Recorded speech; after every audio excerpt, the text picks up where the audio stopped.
All right. Welcome, everybody, to yet again another episode of your favorite true crime and criminal culture talk show, the True Crime Talk Show, brought to you by Thought Riot Podcast. And my name is Brendan. And I'm Malia. Welcome to the show. Yes, welcome everybody, and thank you, James, kicking it off here with a bang and a $10 super chat. Good to see you all, Brendan and Malia. Respect and appreciation for you always and your followers. Thank you, and welcome. All right, so intro here. Welcome everybody. And as you know, if you've been following us for a while, you can find us on every major social media platform. You can find us on every major podcast platform. All you got to do is search the extremely long name Thought Riot Podcast, spelled all the way out, on any of them, and we pop right up. But yeah, we're on everything, and we want you to come hang out with us. We want you to come join us. We want you to come watch. We want you to come rate us and leave some comments below.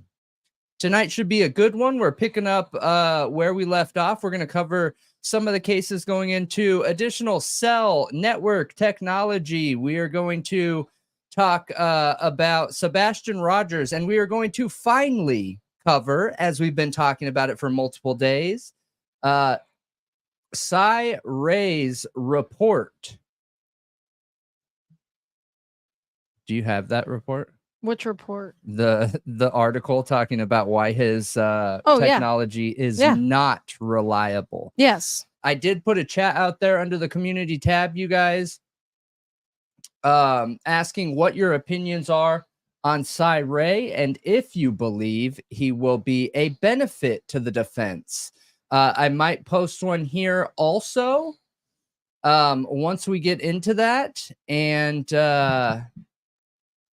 and we'll see kind of where everyone lands, and then we'll kind of see where everyone lands after it. I am an advocate for this type of technology, as you guys know. I actually think it's pretty reliable, and I think a lot of people have the technology wrong. So a lot of people that believe it's unreliable, I think that a lot of people still believe that your phone is only connected to one tower, and it is not. It is connected to every tower within its vicinity.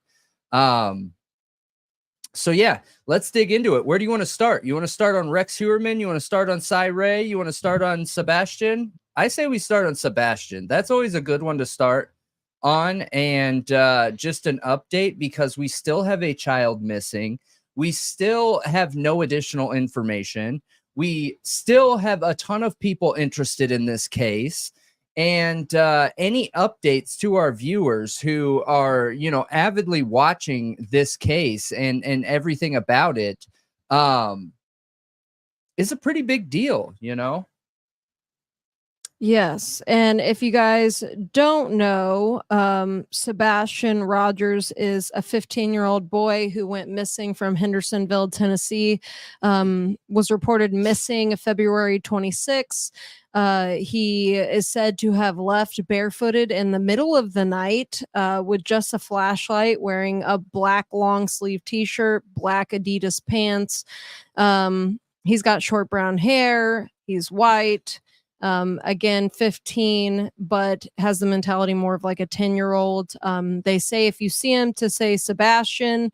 There's been a lot of drama in this case between the biological and step parents. Yes, green hearts for Sebastian. Sorry. Yes, green. That's his favorite color. That's the color they're using when doing the vigils and chats and things. So if you want to show support, use a green heart. But also, there has been a lot of churning under the surface in this case right now. Okay. So we pulled up a picture yesterday of people, like somebody believed they saw Sebastian in North Carolina. They took a picture, they posted it to Facebook, and it looks like the PIs do believe it's Sebastian, but Are the you PIs serious? believe that. They do. At least that's the update I heard. I was trying to pull up a comment before we start talking about it. I am blown away. I didn't know look, that. If there's like some thoughts that it is Sebastian, it could help it turn into an FBI case, though, because it's across state lines in North Carolina, meaning the FBI then has to get involved. It's not just, TBI in Sumner County anymore. So, it sounded like, I don't know, we haven't got a ton of like official information on any of this. The picture, people were saying it was photoshopped, but then I saw Steve Fisher, one of the PIs that's been involved in this case, on Twitter. Yeah, it was Twitter. He was sent by the person who took that picture, a picture of the area without Sebastian there. And he said it all looks the same to him. And a lot of people feel like it is real. And I saw there were people on other people's channels talking about like how they were an expert and that it's a real picture.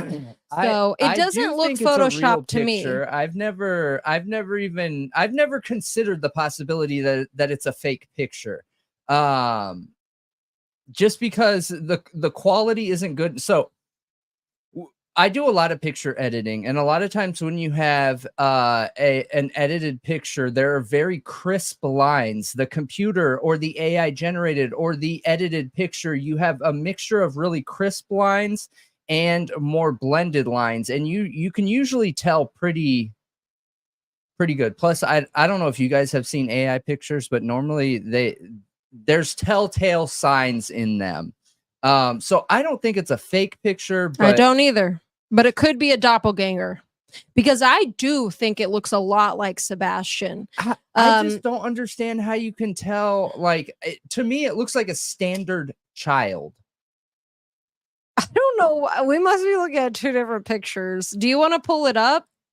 I mean, we can look at it again. Here, I'm going to send you the actual picture, though. Like, we looked at it at the end. So just give me a minute. Last night, and he's looking down. So when I'm trying to compare an image of somebody, and I'm trying to compare and contrast whether I think that it looks like somebody or not, like, you've got to be able to see facial features and things of that nature. And you can't see anything on this image, like anything. I feel like I can see some things. The only thing I have to compare is hair color. And in my opinion, that is not enough. Hair color and glasses. The hair color is off. It's not quite right, but I think that could be attributed to the lighting. I don't know that it matters that much. Yeah. Okay. Yeah, we're gonna pull it up, you guys. We are. We pulled it up last night. We're gonna pull it up again right here. You have it now. Okay. And you have the Cyray doc too. When we get into that. Okay. But I think it looks so much like him, especially the way he's holding his arm around his waist. When I see, the way Sebastian holds himself in other pictures, it just reminds me of him. And he's lanky like that. I think it looks about right for him to be 5'5" in that picture. It's literally just the hair color that looks a bit off to me. Honestly, that's it. That's the only part that looks a bit off to me. He's even wearing black glasses. Like, I don't know. It just seems like too much of a coincidence. But is it possible it's a doppelganger? For sure. For sure. It really sucks they didn't get a picture of him looking up. Like, that really sucks.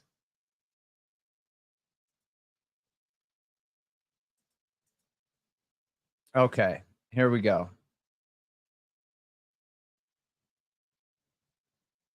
There you go. Yeah. And this is the picture that we looked at yesterday, you guys. And listen, I still feel the same. I'm sorry, but I feel exactly the same as yesterday. For me, this is not enough for me to go off of. I just don't, it's not enough. The quality of the picture is not good.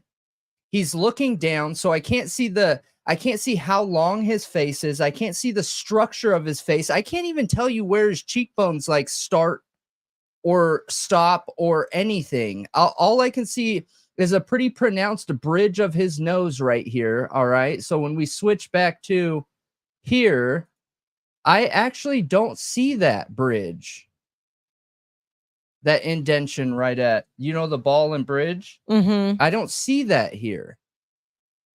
The hair color looks good. Can you zoom in on his nose, please? How far will it let you? Oh no, not much, huh? Oh, there we go.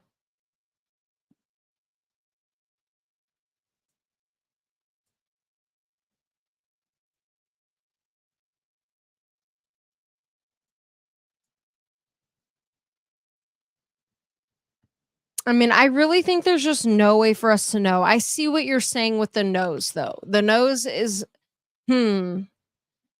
interesting. Yeah, I see what you're saying. Look at when someone's looking down, it is not enough. That is like criminal 101. When you're going in somewhere, you just need to look down because you have no measurement of facial reconstruction or bone, curvature of the face or anything. Can you pull up a picture of a full length Sebastian picture that is not that? Like, we need a full length. I have. There's that's a good. Those are pretty good ones. Whoa, that is not a good quality. Hang on.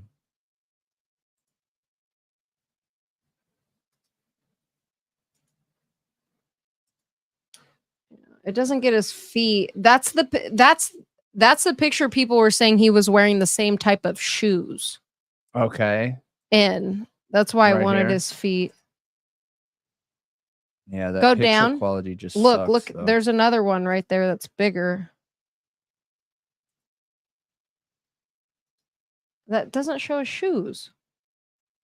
I mean, I'll just find one. Let me see. I just Google image search that image, and then I usually can find it. The only thing with the shoes, though, you guys, is these shoes, in my opinion, they aren't the same. I don't believe they're the same. But what if, because that logo on the side, that's what got me, is the logo on the side looks similar, which made me think, is there a certain type of shoe Sebastian prefers? Because he's autistic. He likes things to be the same. So if somebody took him to get shoes, would he be like, I want those. I like those type of shoes. Yeah. Do you know what I'm saying? Because the logo, I understand what you're saying. I do. Really reminds me of it. That's why I want to pull up the shoes. I do get what you're saying. I hear you. Because I agree with you. I do not think it's the same shoes. But it just looks very similar to me. Yeah. When it comes to the logo specifically. Gosh, getting a full length of that picture is actually pretty difficult, but I think I might have found one. This one is decent enough. Okay.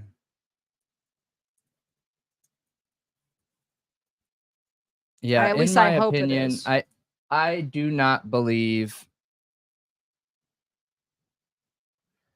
this is a good enough picture.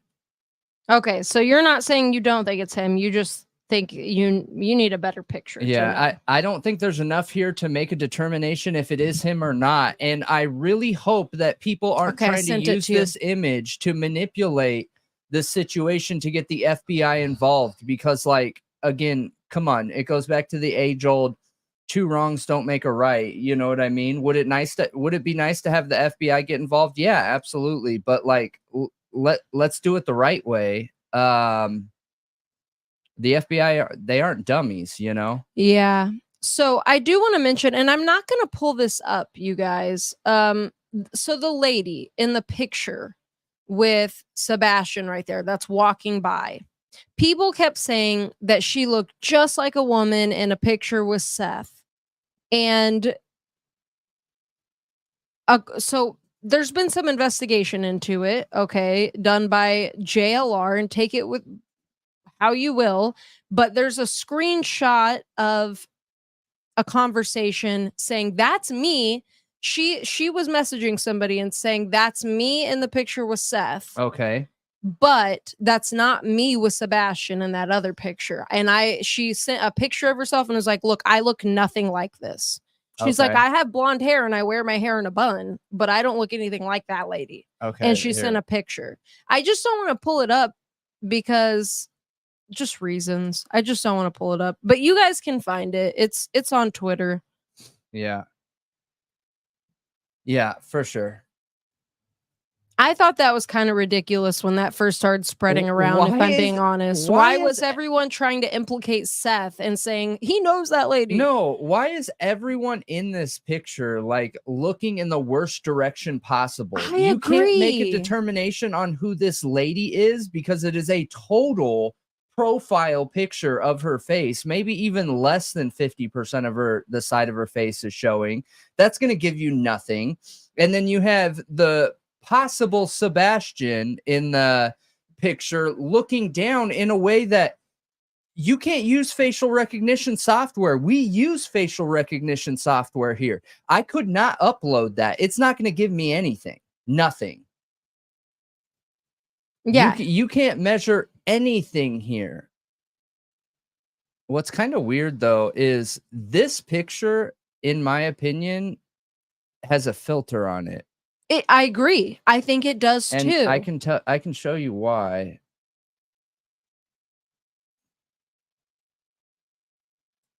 It looks like they try right here. You see this? Yeah. That is not common lighting. That is not common lighting. Not common lighting. Not common. So what? Lighting. Do you think it's photoshopped? Right here. Not common lighting. Do you think it's photoshopped? I don't know, because phones now have built-in software that try and make pictures better. They add color to them. So wait a minute. There's a line. There's a line around his right shoulder, or his left, our right. What, right here? No, the other. Because look at this. No. Yeah, I hear you. I gotcha. That other side. You see how stark that white line is? That's not normal. Yeah, it's literally going around him. But do you know what it reminds me of a little bit? Is iPhone now has this thing with your pictures that if there's a human in it, you can hold and press that human and it will cut them out and you can make a sticker of them. I mean, look. It kind of reminds me of that. Look, it's going around his whole body. So I say one of two things here, you guys. I say either A, this is photoshopped. No. I don't know. I'm starting to second guess it now. Look. Okay, look at the lady. I want to see the lady. Does the lady have a line around her? Yes. No. Oh, actually, you're right. I don't see as much. No, it's different. Well, there's a tiny bit here. Go back up to her head. Oh, her leg. Yep. Her leg does. Here. Well, there's a dark line around her hand too. It's not light. That's why I'm saying I'm not claiming this is faked, but I do think there's either a filter on this or I mean, there has to be a filter on it. There's no way around it. There just has to be a filter on it. I agree. And it could be a built-in software in the phone that's trying to make the person stand out more. I don't know, but I know that the quality of this picture sucks. The color in this picture is not real. I see blending right here. The pants are, in my opinion, too dark for how bright it is. Any of this shading looks too dark for how bright it is. You have white lines around him, white lines here, and I didn't look this close at it yesterday, but either way, I don't have faith in this picture. I don't have faith in it. No way. No way, no way, no way. I do not have faith in it at all. I don't necessarily think, well, hang on. So I think some people in our chat do feel like it's photoshopped. Yeah, the only reason that I feel like it could be is right here, you guys. So hang on. Look, do you see the shadow? Yep. Okay. Now, where he's standing, he should be casting a shadow right here. Yeah, there's a little one. No, there's not. Not from him. There's not. Where? Right there on his elbow. Like it's right above his elbow. It looks like there's a little shadow No, right there. actually, that's a missing post with a man behind him. There's a chunk of post missing. Oh, the man is causing. Yeah. Oh. Yeah. So where he's standing should have cast a shadow right here. Based on the measurements of this. Maybe. I don't know. Look at where his feet are. And then, so, yeah. Look at where his feet are, though. I think somebody else said this too. So this shadow doesn't look right either because this is casting off in the wrong direction, it seems like. Yeah. I don't know, you guys. I don't know. It could be a real photo. It could be a real photo. I don't know. I'm not skilled enough to know, honestly, but I see people who looks like they took classes on it saying it does look photoshopped to them, and then I see people saying it doesn't. So if I were you guys and you guys are an expert in Photoshop, go to the Facebook group. Go to one, I forget which one it is. Let me try to find out which one it was originally, real quick. Go there and get the original because people have been looking into the metadata on it, saying that there is a warm filter applied to it. Warm filter? Yes. There is no warmness on this. I agree. It's so cool. That's what weirded me out too. I was like, warm filter? It looks so cool toned. Like there is no warmth on this at all. So why don't you pull up this one that I sent you? Okay. With the Facebook post that has the whole Facebook post. It's the mysterious disappearance of Sebastian Rogers. You want to know something interesting too? Hold on. Let me look how small these shoes are. That is like a tiny foot. Look. It is a pretty small foot. Like tiny foot. I'm guessing that's like a size 6, 7, or 8. Can't stand when people repost pictures and crop them. Like just post what do you guys think? That looks like a tiny shoe to me. It does look kind of small. I mean, look at the difference. And they're right next to each other. Her foot is bigger than Sebastian's. And he's going through puberty, so I would assume he's probably in a 9, 10. I don't know, you guys. This is not something I'm an expert in. So I have a very hard time saying like 100% sure this is what it should be. Because I don't feel like I have the experience to know. I'm just looking for things that don't look mathematically correct in the picture based on shadows, angles, size, color, shading, like things of that nature. But yeah, I'd love to know what other people think. I just know that there is something on this picture. I think that if I'm trying to remember, right, because I do a lot of editing, I think that they turned up what's the setting that makes stuff real granular looking, real hard to find lines. What is that? Huh? What is that setting that makes pictures look real granular? Like real hard to find lines. Sharp? Oh, wait. I think it could be sharpness on some softwares, but I think it's something else. And based on how the ground looks, that's what it reminds me of. Yeah, but this isn't the original. That's why I'm trying to get the original, because I think we're looking at one where somebody enhanced this extra. Okay. Yeah. This is so dark right here. It's too dark. What the heck? Okay. All right. I think I got it. Okay. Okay. And I got the original. It could be real, you guys. I have no idea. All right. I have no idea Save whatsoever. image. All right. This is the original. Okay. I'm about to send it.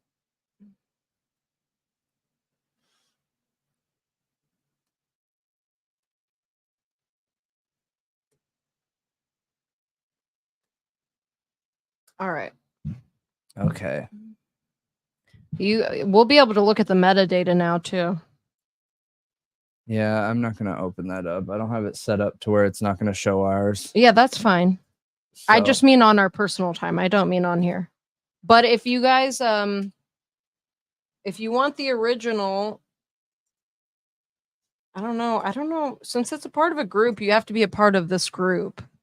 Okay, so this is better. However, Just let me see. reach out to me if you want the original. I'm still seeing weird highlighting, but okay, this looks much better though. Yeah, this looks way better. Way better. Okay. Who put that picture out? What would that help? I have no idea, because when I was looking at it, I was like, nobody. This looks like way different than the original I saw. Okay, I'm glad to see this one. However, I still feel a little bit weird about right here. Right where? That little chunk missing? Yep, right here. I don't know. I think that might be a shadow of Sebastian's elbow. Can you zoom in on that right shoulder of his again though? That's as zoomed as we can get. But can you click? Because it says you have a plus sign. Oh yeah, there we Whoa. go. It's Okay. really zoomed. Okay. Now I saw people posting a side by side, Mhm. and his eyebrows do look really similar. Like the eyebrows, Sebastian's eyebrows are pretty dark. How are you gonna tell where the glasses start in the eyebrow? Like you can't see the shape. You can't see nothing. I really wish we had a picture of Sebastian looking down. Or just a picture of that person looking And up. wait. Hang on. Where is this His hair just looks way too dark there. Hang on. Why is this side of his face shadowed, but it looks like they're going this way? There's a building there though. Yeah, but still. So you think that this is completely blocking the light on the right side that's making his face? Well, there's shadow on the pole coming from that way. Something's right there. He looks way darker in general compared to the lady. Because look where her the lady's shadow out is. in the light. This direction. Yeah. I Right? think he's partly in the shadow of whatever structure is there. Okay. The shoes do look really clean, but they could be new if he, like he's been gone 2 months. Like, who knows where he's been? Did he hitch a ride with somebody? Like, did he genuinely run away and hitch a ride with somebody? Man, I don't know. I think anything's possible. Here's the shoes, though. I know this was the big debate here. I should be able to get them pretty big still. Oh, those definitely. That looks like an S. That does look like Skechers. Yeah, now that we can see the original. Yes, that is an S. That is a booty. It's a booty? Okay, so again, like this looks kind of like a small shoe, though. I got to be honest. It is kind of small. Yeah. And then where's that one picture? Is this the one? Yeah. Okay, hang on, you guys. So look at those shoes right there. Oh, wait. Yep. Can you zoom in anymore, or will it not let you? No. That's it. But they look very similar. Go to the restroom. They're definitely not the same shoes, okay? Like that's apparent. They're not the same shoes. The sole on the other shoes is much thicker. The way the laces are is different. Also, the tip of these shoes almost looks like they're capped, or maybe there's a line from him walking in them. But these shoes look very clean too, might I add. Maybe he keeps his shoes really clean. But that logo on the side, it almost looks like a Skechers S, doesn't it? It looks like a Skechers S to me. So that just makes me Yeah, I know it could mean nothing. Okay. Yeah, it definitely, I know, James, it looks like the same logo to me too. So going back to the other picture, again, it made me start wondering, well, if this is Sebastian, could he be like, for some reason, like Skechers? Like, that's his favorite brand of shoe. That's what he finds most comfortable. He's picky about shoes because he's autistic and he likes that type of shoes, you know, specifically. Maybe. And Skechers are also very affordable. So it just makes me wonder if somebody, like, if they were to take him shopping or something, if he would pick out those shoes because it's what he's familiar with. Okay, so I feel like we dug into this pretty good, and you know, so we can get back true to our brand, being think tank, right? Because we definitely aren't web sleuths here. Where did this picture come from in the community? How did it get brought into the true crime community? And who has made it as big of a deal that it is? So I'm not going to put out her full name. No. Just give me like what she is. Okay. I don't know who she is. So she's just a random person that has been helping in the search. Part of the Sebastian Rogers. She's a part of she's a part of the group. Yes. Go ahead. Sorry, James. I see you had 3 super stickers come through. Thank you very, very, very much for that. We appreciate you and those super stickers. Huge deal. And thank you for supporting the podcast. What about Michael's? Did you get Michael's? I don't think we called that one. I'm sorry, Michael.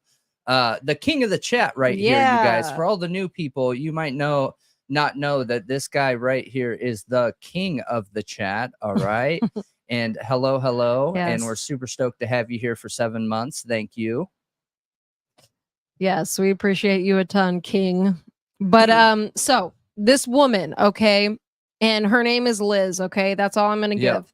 She's in the Facebook group, The Mysterious Disappearance of Sebastian Rogers, okay, which is a group JLR has been promoting a lot. Now, she posted this yesterday at 10:38 a.m. And that could just be an update, though, because she did edit the post. And yes, she did edit the post to update it. So originally it said, hello, my friend, a local here in Hendersonville, saw this kid in North Carolina this past weekend. The resemblance to Sebastian is uncanny. And yes, she called it into the TBI tip line. Does anyone recognize the woman he was with in the pink shirt? He didn't seem in distress or uncomfortable. My friend said that you could tell he knew the people he was with. This was a paid entrance to a visitor center off the Blue Ridge Parkway.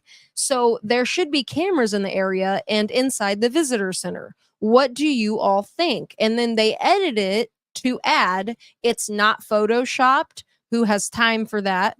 Added photo. A lot of people do, but added photo with timestamp, which includes the metadata from her phone. Okay. And the location it was taken. And it also, I'm just trying to help here, people. Please be kind.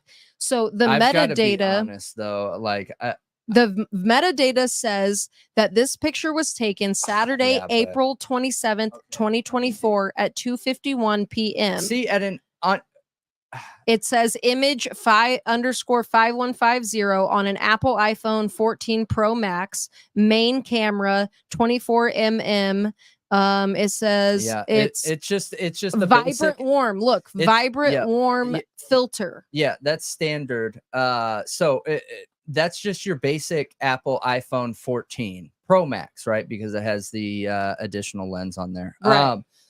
So listen, I don't want to come off mean, okay? That's the last thing I want to do. But I want to be able to think openly here, which is the whole MO to Thought Riot Podcast and the True Crime Talk Show. Okay. Listen, I do not believe that someone would feel like this could be Sebastian Rogers and take such a crappy angled photo.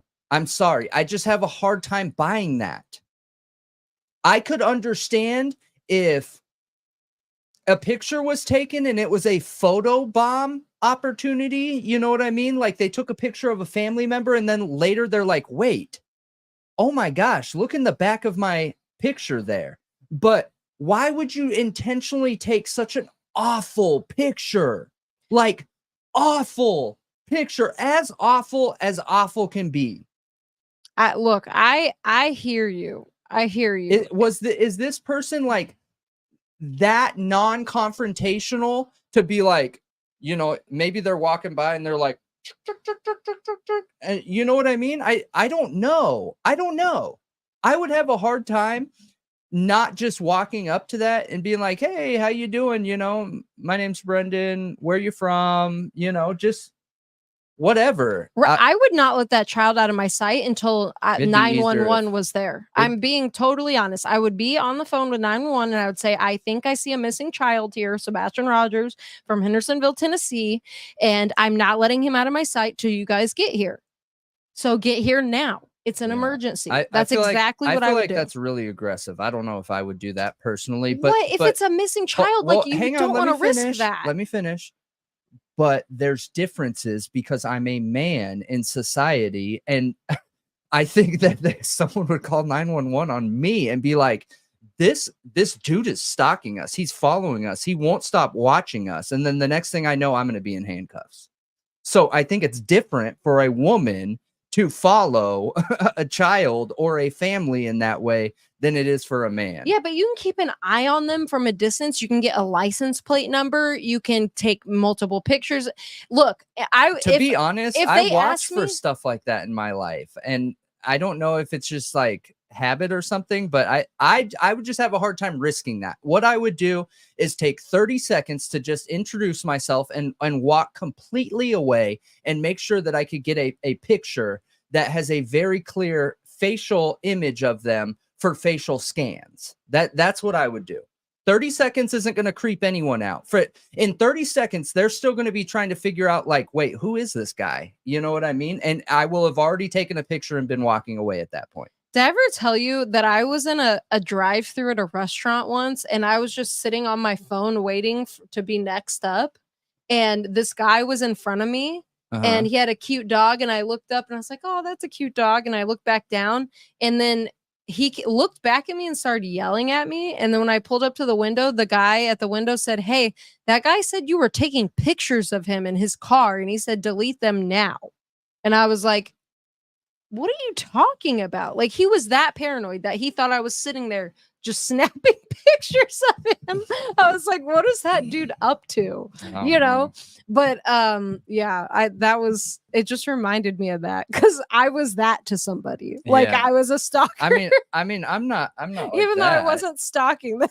I've never had a situation like that. I just see a lot of people in my career, a lot of people in my career. So, you know, I'm just aware of those things is all. I get what you're saying. I totally, I totally get what you're saying about that. I mean, you don't want to scare them away. You don't want to make them think, we've had multiple people, I've had multiple people notice me just from this show, like out in the public. I don't want to share who, but multiple. So if you're one of them, you know. But yeah, all over the place in every aspects of life, from new studios to, you know, things that we use to you know, live, like finance stuff, flying, all kinds of stuff. I had a whole group of women come up to me in the airport when I was flying. Really? Yeah. Yeah. That's funny. So I wish I took pictures of him now.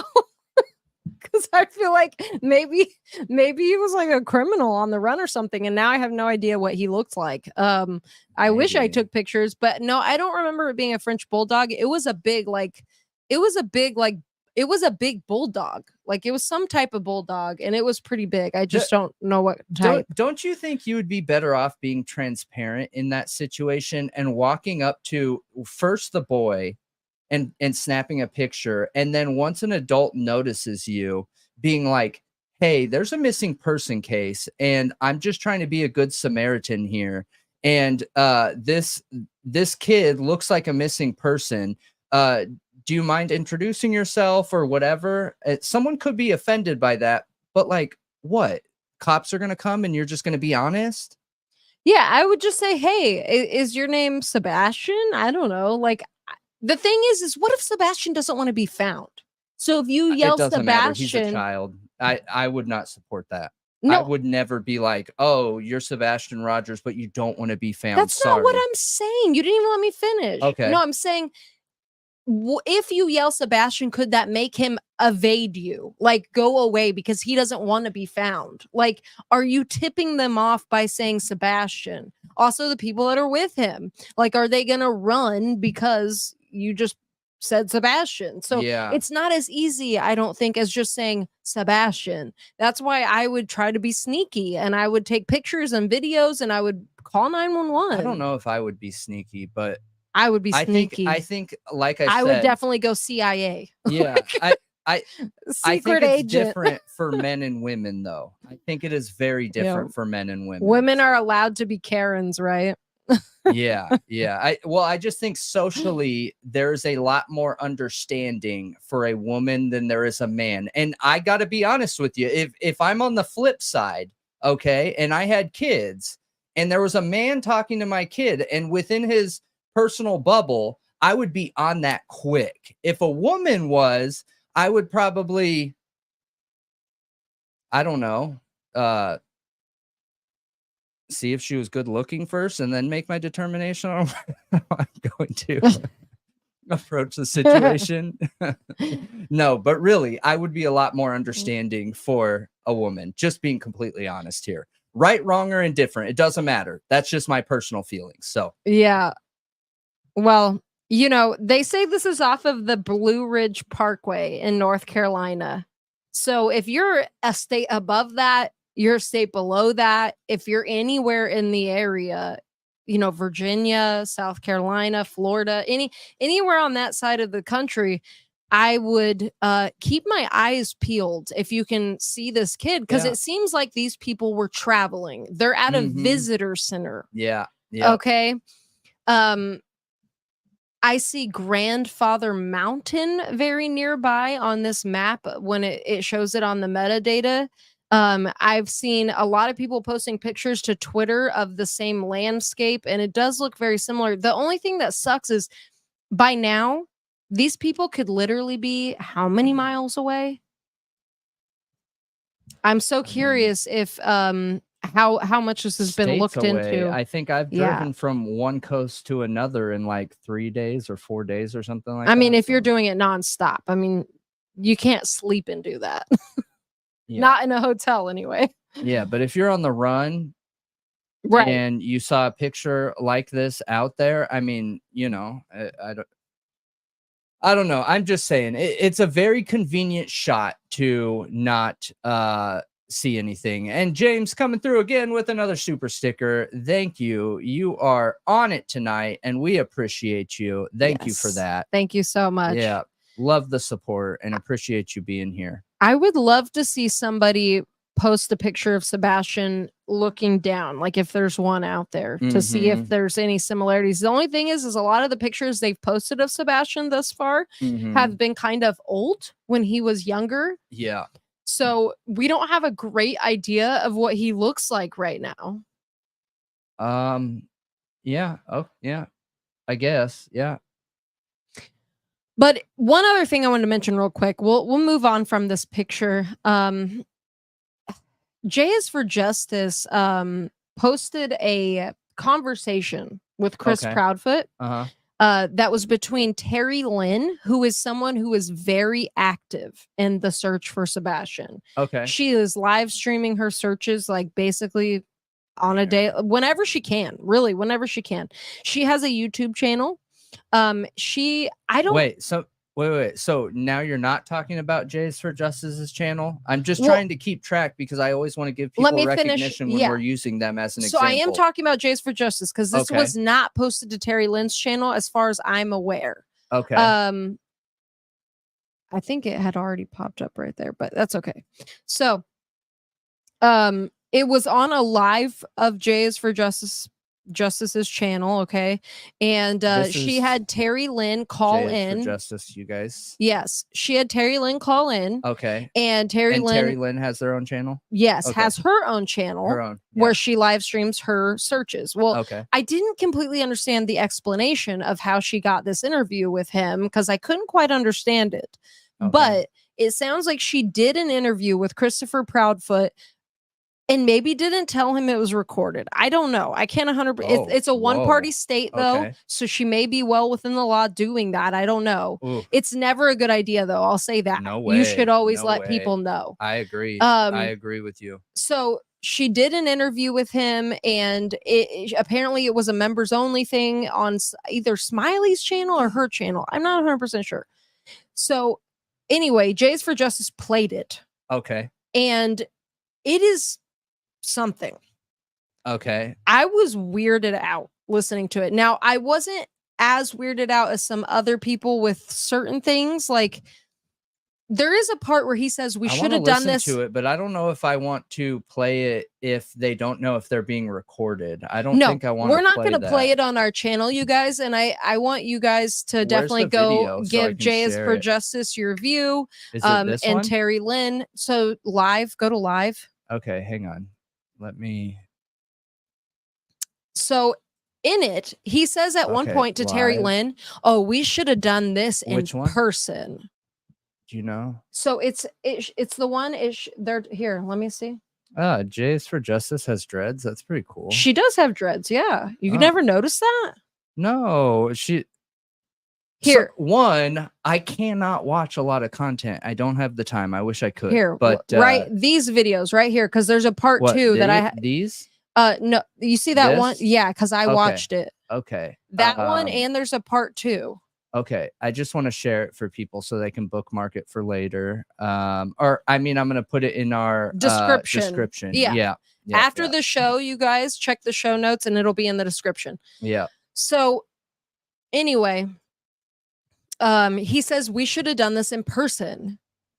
Okay. And it just comes off really strange. Like, does he elaborate on that? No, he doesn't elaborate on that. Does he go deeper into what he means by doing it in person? No, she doesn't really ask him either. But she's like, no, you couldn't handle it. And it becomes this like almost part where there's like tension in like a romantic type way, it feels like on his end. Oh, whoa. Where like he's flirting? Like he's flirting. Oh, okay. Like, why else? Why did he say we should do it in person? It makes no sense. It's completely out of context. I mean, I gotta be honest. I'm a supporter for any relationship type. So like, is that a bad thing? No, but it's weird in this context when you're like engaging in a search. What? Katie is sleeping at the time. He's on the phone with this searcher in his stepson's case. Exactly. The context of the conversation is wrong to have a conversation like this. I just want to be very brutally clear with everyone. I wouldn't judge someone for like having an open relationship. I think people are allowed to have whatever relationships they want. But the fact that there's some kind of flirting being done while you're looking for your son, in my opinion, is what makes it weird, especially if it's on like, okay, wait. So you're suggesting maybe he was flirting because he didn't know he was being? I almost felt like it was a threat. A threat? Oh my gosh. You're like, I can't follow where you're going with this. So you should just flirting listen to it. Threat? You should just listen to it. So is it threatening flirting? I couldn't tell what it was, is the thing. It almost feels like, because she's very argumentative with him. Okay, you guys, she's like the first one who's ever went head to head with him and tried to argue like he does back with him. And maybe it was turning him on. Yeah, a flirt threat. Exactly. The subjectivity in this case, it drives me up the wall. Like I despise it because I feel like it makes it clouds my vision of looking at the case objective.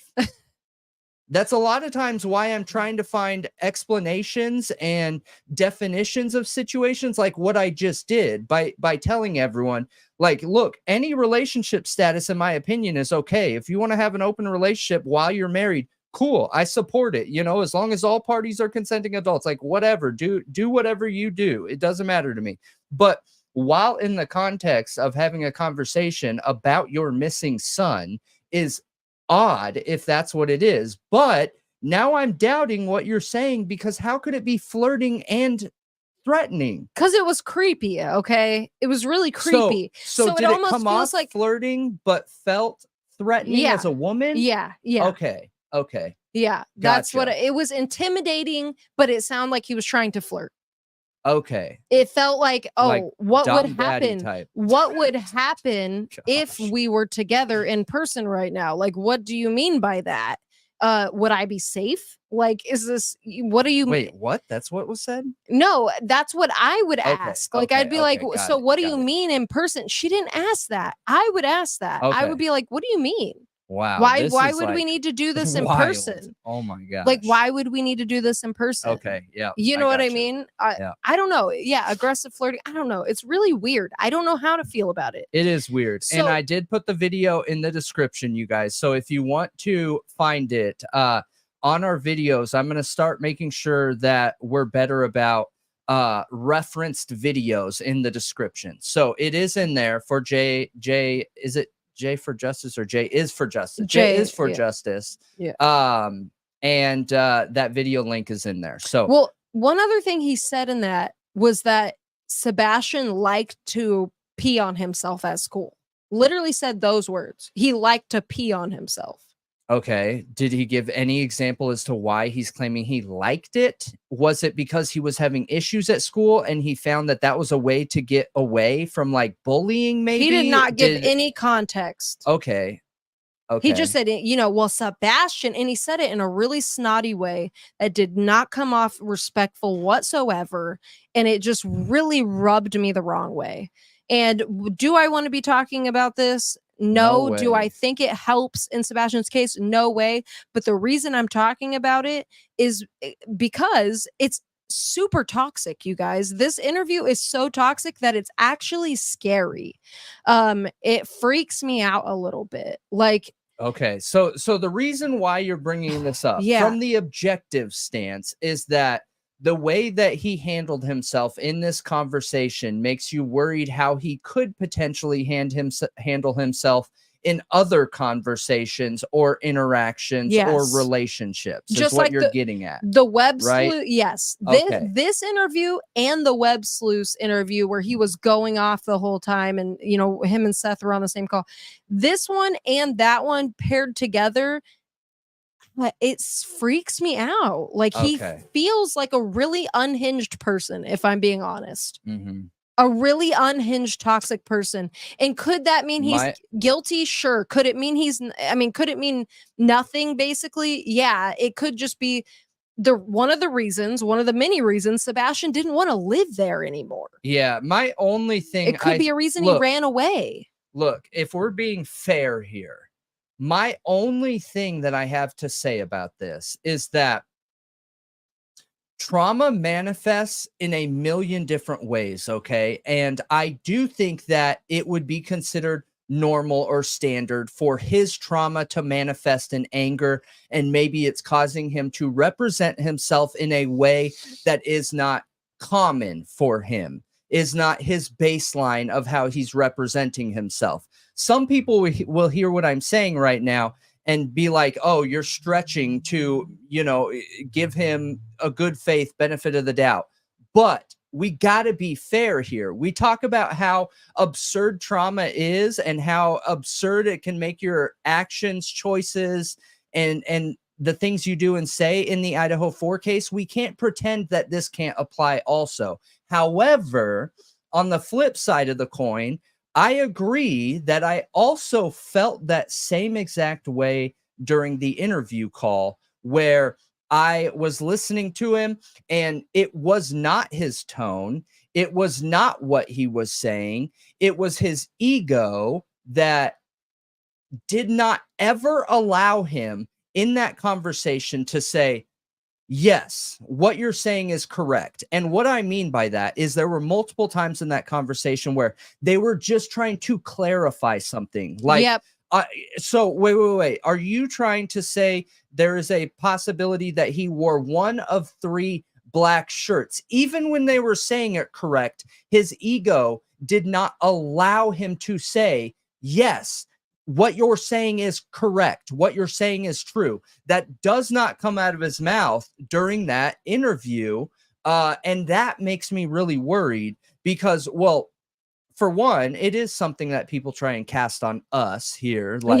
Like it's like people aren't allowed to have their own opinions, but in a real life scenario where that's really going on, that can be a very dangerous red flag behavior, that you have somebody that not only is aggressively strong in their opinion, which is what I am, and I 100% am very firm in my opinions, and it's very hard for me to change my opinion.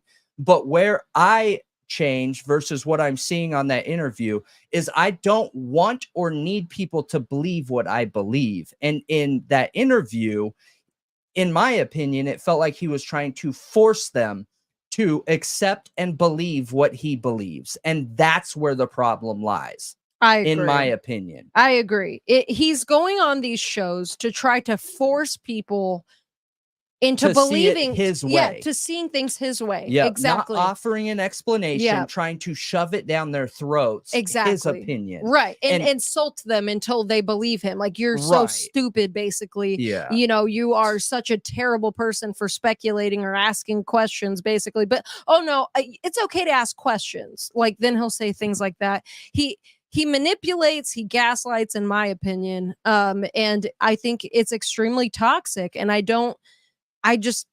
he'd be better off keeping his mouth shut, if I'm being honest. You know, they'd be better off having Katie be the only one to do interviews. You know what I mean?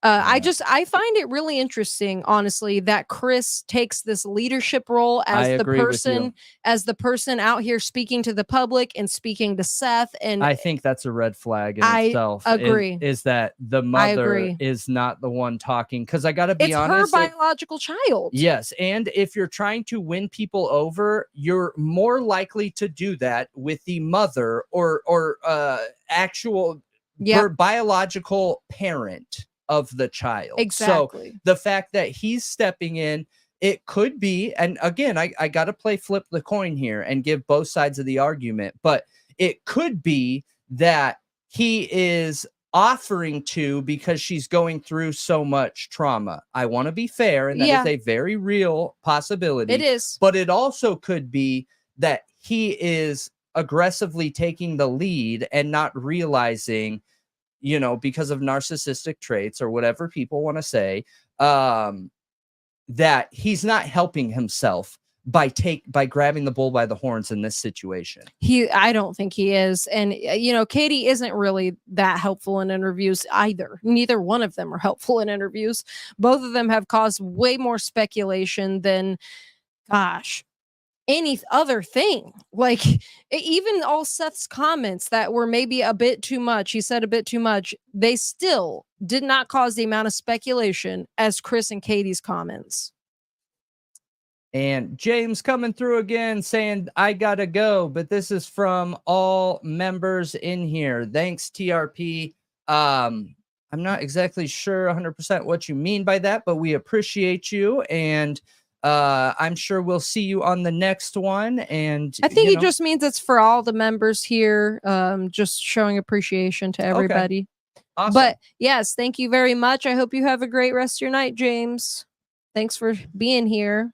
Yes. And all the support, as always. Absolutely. Absolutely. We appreciate it as we go through this madness. Yeah, it's really hard to analyze this case because you literally have no science, no objectivity to look at. You only have subjective nonsense, drama, word of mouth, not much of anything else. And it just makes me really sad for Sebastian, if I'm being honest. All the things that we know about his life so far make it seem like his life was not great at this moment in time. And it seemed like there had to have been some kind of accumulation, some kind of pressure building. Something was happening there. Yeah, I gotta be honest here. Like, this is one of those situations I have a really hard time thinking about this from Sebastian's perspective, because yes, it would make me feel really bad for him in this situation. And yes, I think he is going through a lot. However, I'm not the type of person that I can have some kind of emotional connection to a potential victim, whatever, suspect, defendant, anything like that, and remain objective. So I hear what you're saying, and it does seem like he was going through a lot. But I think these are all things that could be dug into and we'll get back into once we're able to find him. Because look, there is no body, okay? There's no trace of him. He could absolutely still be alive. He could absolutely be out there on his own. He could absolutely have been picked up by somebody. The options are endless. Yep. So you know what I mean? Yep. We need to keep talking about this because he is a child. Sure, he's an older child. He's considered a teenager, but he is a child. So they say he's got the mind of a 10-year-old. So yeah, but still, like, we need support, right? From people. There's no way around it. We need support, and they need support, and people need to continue looking out there. I know law enforcement doesn't want people out there, but look, law enforcement is trying to overcome their awful war on drugs, militarization, expectations that they've had on them for the last decade. So, you know, I don't think that their decisions are always with the best intentions of the society involved. So I think people should continue to look for Sebastian Rogers out there, and make sure that you're alerting police immediately. Right away. Immediately, you guys. Even if you found something like golden for this investigation and case, the people who are going to be able to hold others accountable are law enforcement. It needs to go to them first before any content creation. This whole idea out there that, like, shame on you if you're making any money on a show that involves victims, get out of here. I don't believe that. I don't think that is relevant at all. It costs money for paint, for cactuses, for signs, for lights, for computers, for editing boards, for editing software. So, like, I just don't agree with that. That doesn't mean that you can't make money and care about the people in the US and your society and your people. So just keep at it and stay on it, and don't let, you know, the negativity deter you is the one thing. Yeah, exactly. So I did see somebody say they sent that picture of Sebastian to Katie and they took a screenshot, and all she said back was, "Thank you. We have seen the pictures and we're working to confirm it." That's all I've seen from the family. That's not a confirmation that it's legitimate. No, and I see what? Wait. What? April 22nd. No, this is something else, I think. Okay. I haven't seen any other comments from any other family about it. Nothing. Okay. And I did see people calling it out and being like, well, if this is their, so what do you think Seth and like Katie should know if this is Sebastian?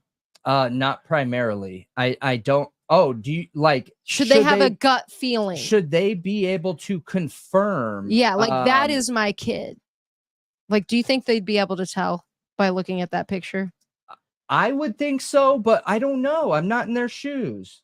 I don't know. That's that's what people were calling out, is basically like, if this is their kid, they should be able to tell. That's people just trying to force a response, and I don't think that's right in my opinion. I agree. I don't think it's fair. I don't think it's fair at all, but I don't know. I just hope that if it is him, he's safe and they find him, you know? Yep. I agree.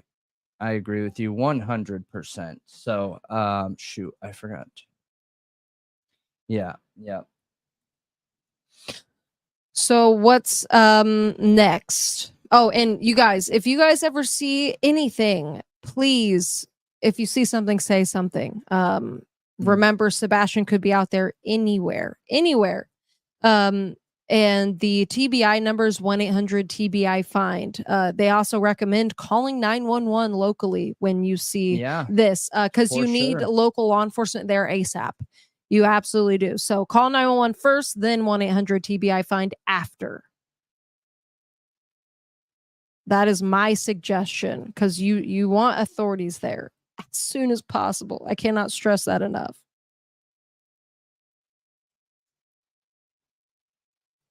Yes. Shoot. Okay, do you want to, you sent that document, right? Mm-hmm. Okay, so we will pull up that document and we will get into some Ray. We haven't done any digging into him, and honestly, we should. It's a long time coming. We should have already dug into him, especially with his interest in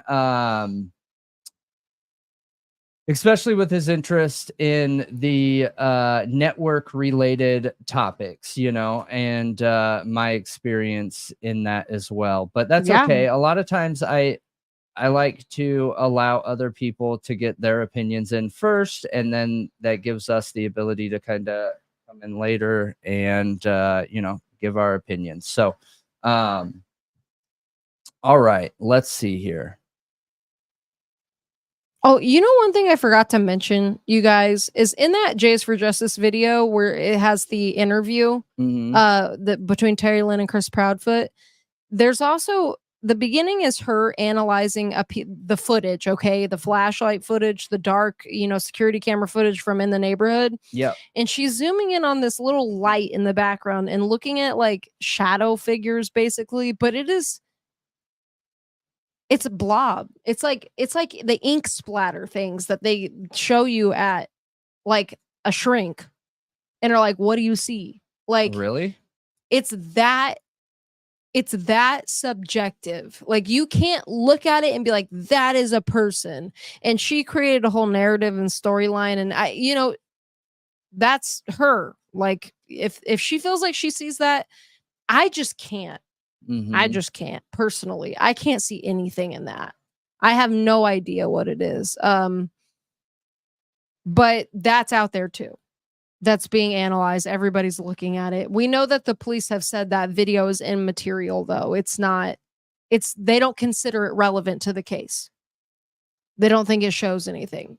But, you know, you guys can decide for yourselves. Yeah.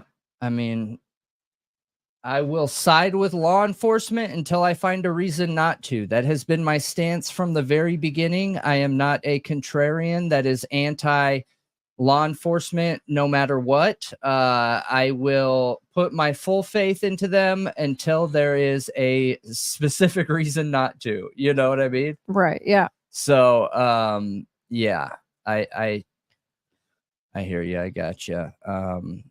But anyway, so this is the case that's been cited several times when talking about Ray Kohberger's defense expert for the cell phone data, the RF technology, cellular map, like cell data mapping, whatever you want to call it, cellular analysis. So we know that Ray developed his own software, which is ZX, right? Ray is the gentleman on the far right here, you guys. On the far right. This is Ray. And I had his name spelt wrong on the title of the video from yesterday. But it is SY, not CY. And yeah, he is. Listen, I got to be honest here. And again, you guys, this goes back to, we are not here to prove Bryan Kohberger is innocent. I am not here to prove Bryan Kohberger is guilty. That's not my job, okay? But it is my job to make sure that our law enforcement is doing their job in a fair manner by protecting and serving the communities they claim to do, right? So that doesn't mean I'm always going to back the defense. Right. And when I look at Ray's experience, I've got to be honest, I have questions. That doesn't mean that I don't think he's a good expert. That doesn't mean that I don't think he's not going to bring heater evidence. But I have questions because I don't believe police officers have enough training to consider themselves network experts. And that is only because of my experience with networks, you guys.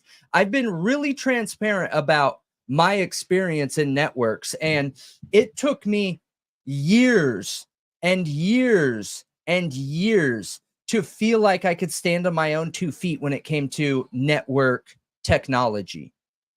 Yeah, yeah. Do I feel like a law enforcement officer can just one day be like, oh, you know what? Shoot, we need a new technology expert in our police station. So I'm going to go do a 500-hour court. Wait, that's a cast. So I'm going to go do, a 2-week course, a 1-month course, whatever it is. And I'm going to be the new technology expert. Sorry, but you can't learn this in a month. I don't think you can learn it with 500 hours. How many hours are in a standard working year? Does anybody know that? How many weeks are in a year? Is it 52 or 56? 52, I think. I believe it's 52. Okay, so in a standard working year, there are 2,080 hours. Okay. CAST requires 500 hours. Listen, you guys, when I first joined network technology, I was in a salaried position and working 70 hours a week, 80 hours a week, and I didn't feel comfortable for multiple years. You know what's interesting to me? So I'm just saying, and then I'll let you say what you're going to say here. But in my opinion, knowing that information, that I worked over 2,000 hours a year, didn't feel comfortable for multiple years, I don't think that even CAST is enough without further training. Just being honest here. And it's probably not a popular opinion, but yeah, but you weren't just focusing on locating people as a part of your job. You're focusing on a lot of things, right? That have to do with cellular, everything, really. No, not cellular. I wasn't in cellular. I was in networks. And no, I mean, specifically that science. Locating people? I mean, it's all the same thing. Okay. So I don't want to get into any proprietary type information here, but the science that is used to locate a person is the same data and science that is used to properly manage a large region in the United States. Okay. And there is no difference. Okay. I mean, it seemed like he had a lot of years of experience. So do you think developing a software like ZX makes you more of an expert? Actually, no. And that's why I wish I knew more about him, because there is this idea right now that all these ex-law enforcement officers are using their badge and partnering with a software developer and creating a law enforcement software where one person has the badge and the other person has the experience to write a software, and then they're selling that and using that to convict people. So I don't know. I'm not sure how I feel about that. I don't know if I feel like he had enough experience. I don't know one way or the other. I just want to make sure people aren't taking that negatively, because I'm saying that I don't know about his experience and background doesn't mean I'm saying in my opinion, he doesn't have what it takes. I am not saying that. Okay. I'm saying I just don't know enough about him. I don't know enough about his technology. I don't know enough about his software. I don't know enough about any of that. So Psy established ZX in 2014 as a one-stop shop for law enforcement. Where is this? As it pertains, okay, it's on Meritalk.com. Okay, hang on. The link is actually super simple. Right. I'm sure it will pop right up. Yeah. This is just a starting point. Whoa, what the heck? Why Yeah. did it do that? But okay, whatever. This is Ray, ladies and gents. Okay, so Ray of ZX Corporation.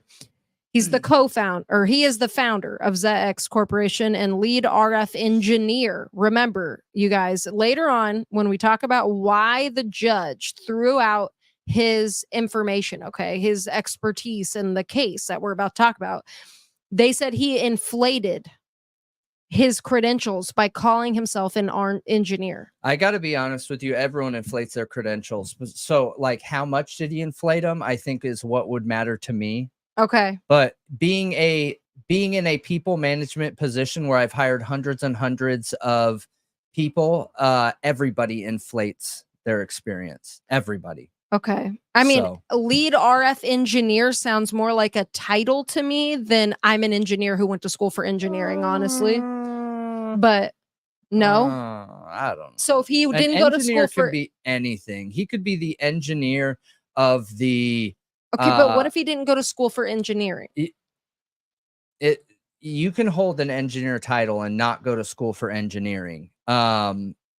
You're thinking a licensed engineer or a what's the other word? It's not engineer. It is very similar type of position for manufacturing. You know, the people who build buildings and bridges. Architect, yeah.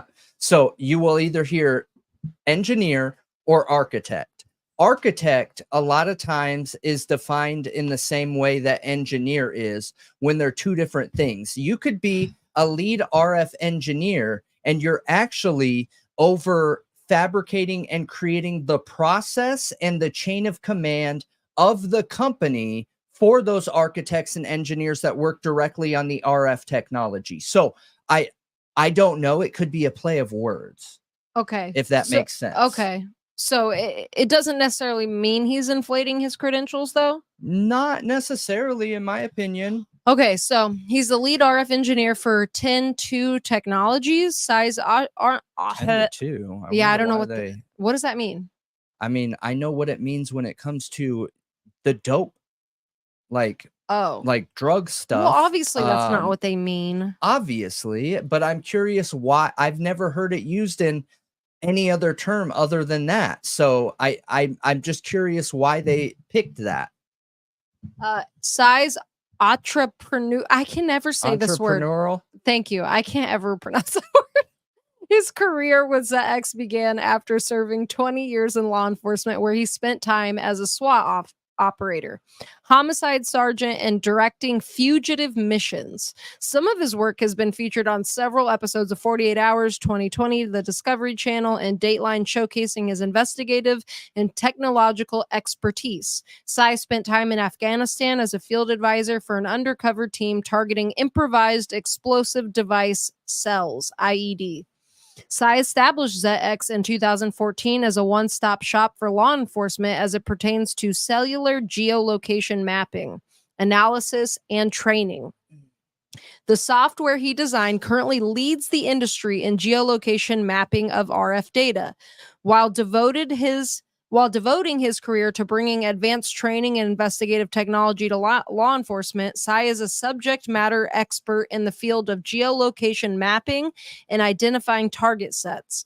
Sai's geolocation expertise in the field of radio frequency, or RF, has advanced into RF engineering of detection devices with 10-2 Technologies during the past 2 years.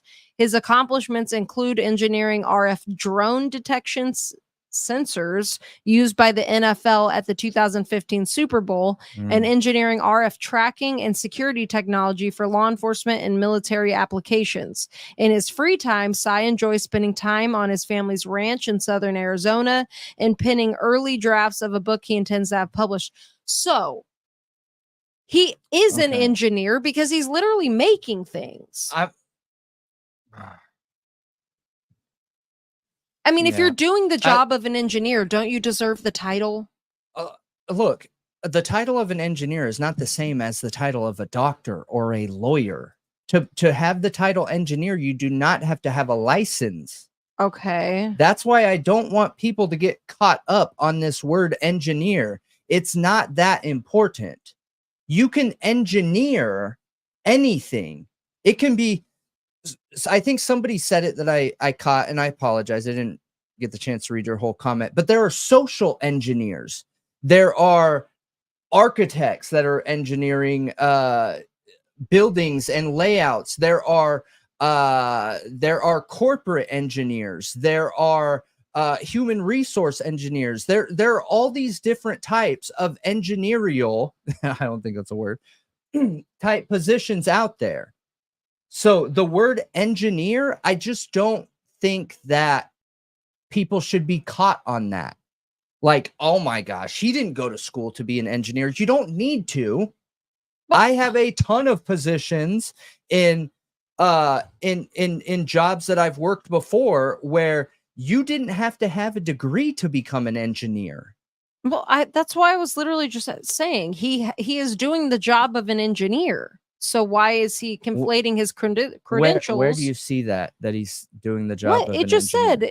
said that his accomplishments include engineering RF drone detection sensors used by the NFL, engineering RF tracking and security technology for law enforcement and military applications. But here's my one thing, and I'm gonna play devil's advocate in this entire thing here, okay?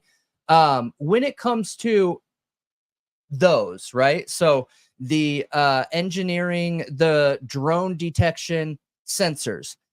My question, being in this industry, is what does that mean? What do you think it means? I think that's a good question. What do you think that means? What do you think he's doing when he's engineering these sensors? When he is where is it? Right there, engineering RF drone detection sensors used by the NFL. What does that mean to you? It means he's designing them and then having them put into production. He's passing them over to law enforcement or a company, the NFL, and having that product made for their security applications. So you think that it means he is hands-on, understanding and knows how to measure weight on drones versus lift versus usability versus the operating system and control versus the No, I'm talking about the sensor specifically. Okay, so sensing people. I think so that they're just talking the sensor. Yeah. So then, now that we're going down that route with the technology, do you think engineering means that he is writing the code that makes that item what it is? I don't know, because I'm not involved in that field, but I think it has to do with like maybe cameras to help track people or something. Okay. Like when I thought sensors, I thought detecting things around the drone, like security. Okay. Or maybe certain types of devices. He's detecting certain types of devices with that sensor. Yeah, I don't know what that means around the drone. I think that it is a safety precaution, whereas you have large groups of people together and they need to be able to identify if any phones are giving off the frequency that could control a bomb, which is always the biggest worry. Before NFL games in the Super Bowl, they do bomb sweeps everywhere, okay? So they want to know if people are talking about guns or have a gun or a bomb or any of these things that could put people in jeopardy and danger. So, but going back to what you were saying, so you think that title engineer means he is creating the plans for that sensor? You don't think it means that he's managing the teams? No, I think has some kind of I think he's making it somehow. He's assisting in making it. I don't think he is. What do you mean? Then how can he say he's engineering RF drone detection sensors? The same way that I talked about what engineering means in the beginning of this conversation. Engineering does not mean you are creating it and manufacturing it. So what does it mean then? It means, it could mean, it's all depend on what you're engineering. That is everything. So like, okay, here's an example. Okay, when a long time ago, and I can't give you guys the company name still, I'm sorry. But a long time ago, I was a part of a company who was building out a network system, and that network system was secret. Okay, nobody could know about that. Okay, so when they were pulling the wire underground and the fiber underground, they had people out there doing the install and pulling in plain clothes, like plain clothes workers, okay, and plain vehicles, except for what was carrying the supplies. So on that team, the person that managed any communication with anybody at the sites where they were doing the work, that was putting together because they did a lot of at night work where they worked through the night, where there's less foot traffic, car traffic, thing like that. That person communicated with the city hall, getting permits, talking to people, and they did not pull any wire. They were not involved in any creation, but they were called an engineer. And they didn't fabricate anything, nothing. They managed and controlled the project, engineering the availability for these teams to complete their work. Okay. And I think this is what he is referencing as being an engineer. And I don't think that minimizes his experience. I don't think that minimizes his resume either. I think that's a very good thing to have. I don't think that you need to be the person that is manufacturing every piece of this. I just think you need to understand how the technology works to be considered an expert. Okay. Like with networks, if somebody put an antenna in front of me and carbon fiber and was like, okay, Brendan, give me the rundown on this. It's flawed here. Something is damaged and we need you to replace it. Okay. I couldn't do it. I have no idea. I have no training in that. I can tell you how the network works. I can tell you why it works. I can tell you how it's connected and how the software functions on the back end, but I could not repair anything.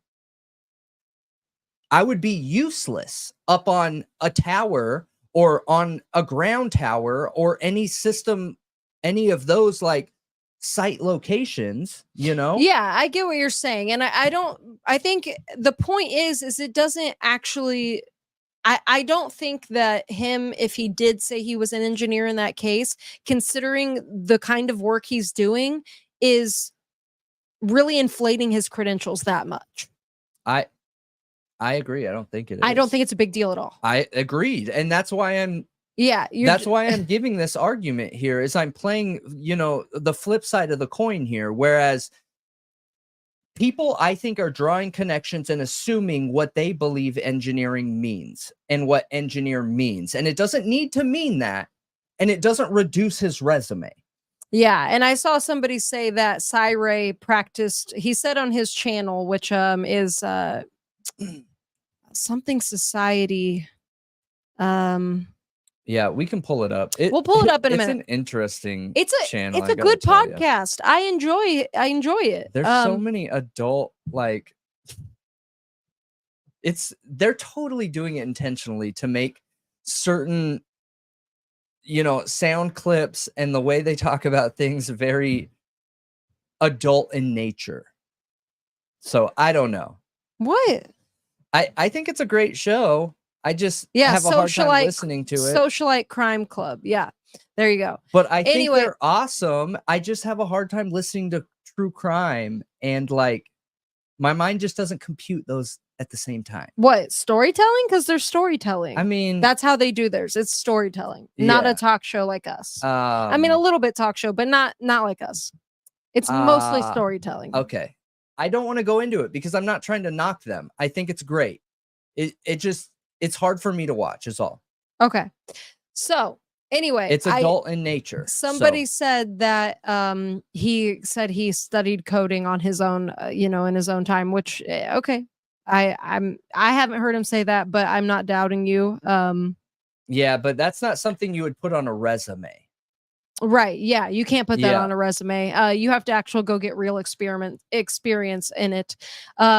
So I did find an article on ZX when it originally was bought by Lexus, or when it was originally created, actually. I don't think it was bought by LexisNexis yet. In 2014 from policemag.com. And it gives like, I feel like, a better idea of what it does, because that's one thing that I couldn't figure out. Like, what does it do?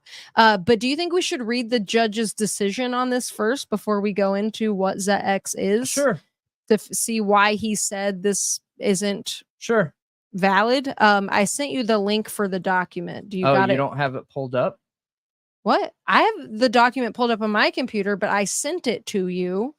Okay. So that you can pull it up. What is it? You see the judge's face right there. That's the article it originally comes from. Yep, So we can I already have this article. Did you show everyone that picture already? No. Why do I need to show them? That's the judge. Okay, but where's the article we're reading from? Go down. That link right under his. This? Yeah, that's the article. Okay.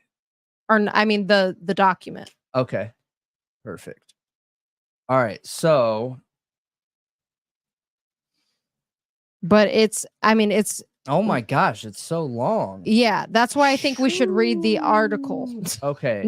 So, do you want to give a rundown on it real quick? I'll show the picture of the judge for you here. I'm gonna run to the bathroom really quick. Okay, yeah, you run to the bathroom, and then I will. I figured you could look at that article while I'm gone, though. Okay. Open tab here. I've already read the whole thing.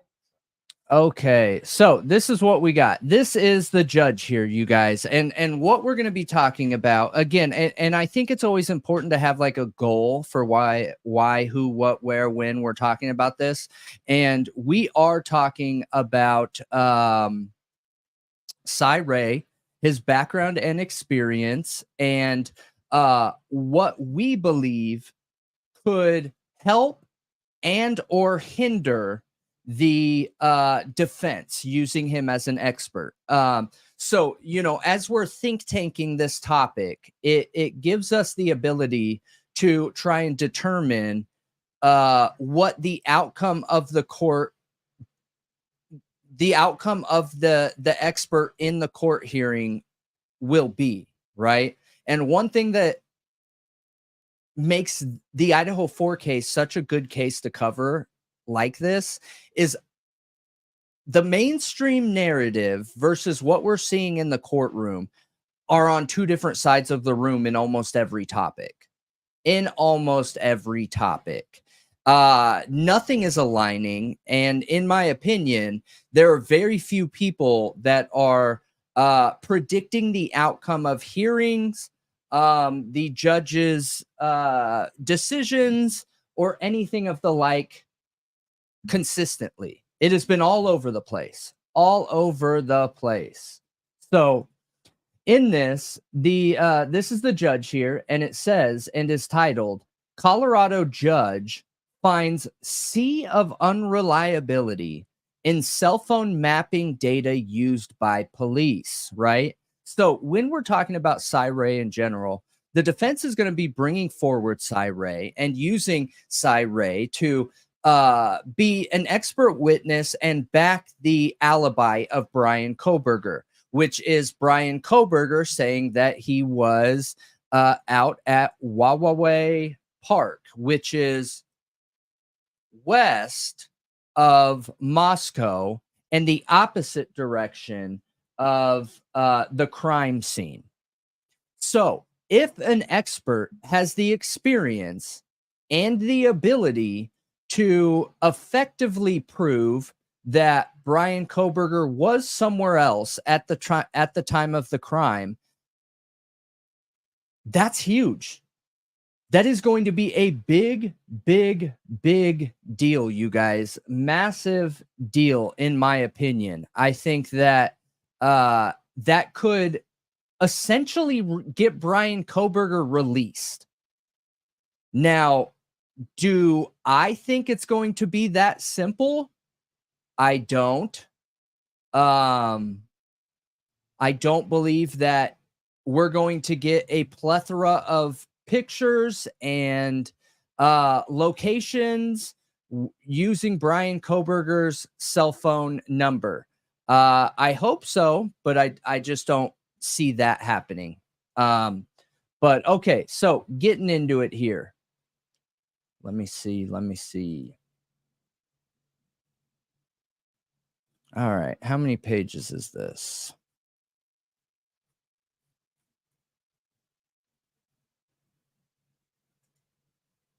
Okay, so this was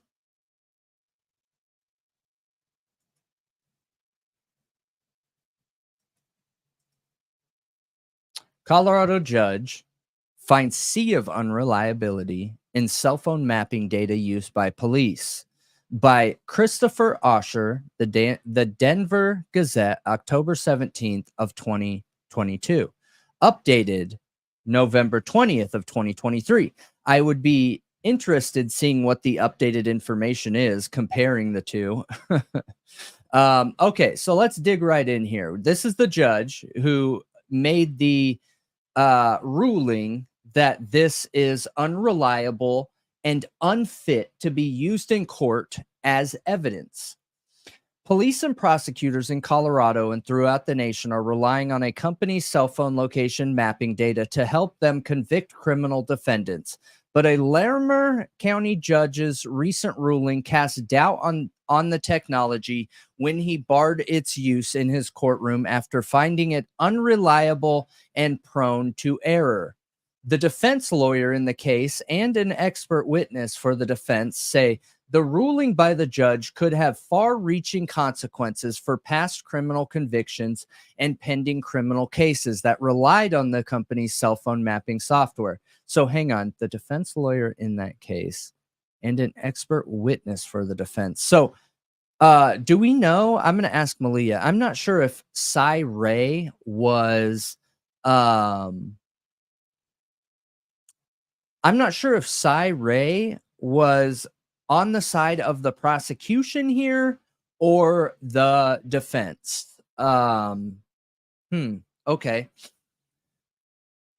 The defense lawyer in that case and an expert witness for the defense say the ruling by the judge could have far-reaching consequences for past criminal convictions and pending criminal cases that relied on the company's cell phone mapping software.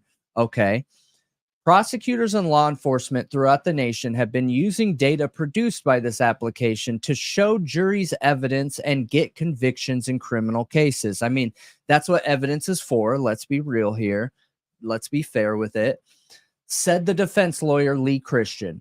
Now it's been ruled as junk science. How many juries were overly influenced by something not scientific and false? I would be curious to look up like the definition of junk science, because in my opinion, any science that is repeatable, especially of numerical value, is not junk science, even if its reliability isn't precise enough, even if its findings aren't precise enough or its reliability isn't that consistent. In my opinion, that doesn't make something junk science. Junk science is unmeasurable. That's just my definition, though. The September 20th ruling from District Court Judge Juan Villaseñor prohibited prosecutors from using cell phone mapping technology from a company founded by a former Arizona police officer in the trial of a 43-year-old defendant charged with 3 felony counts of stalking his former girlfriend. Wow. Okay.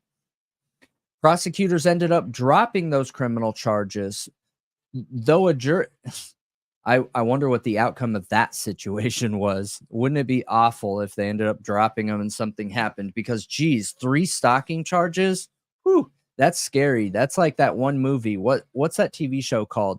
Where he's a stalker. God, I don't know. What's that one show called where he's the stalker? You. Oh. Prosecutors ended up dropping those criminal charges, though a jury ended up convicting the defendant last month in a companion case of misdemeanor assault charge that did not hinge on the cell phone location data. Whoa. I would be curious to look into this case.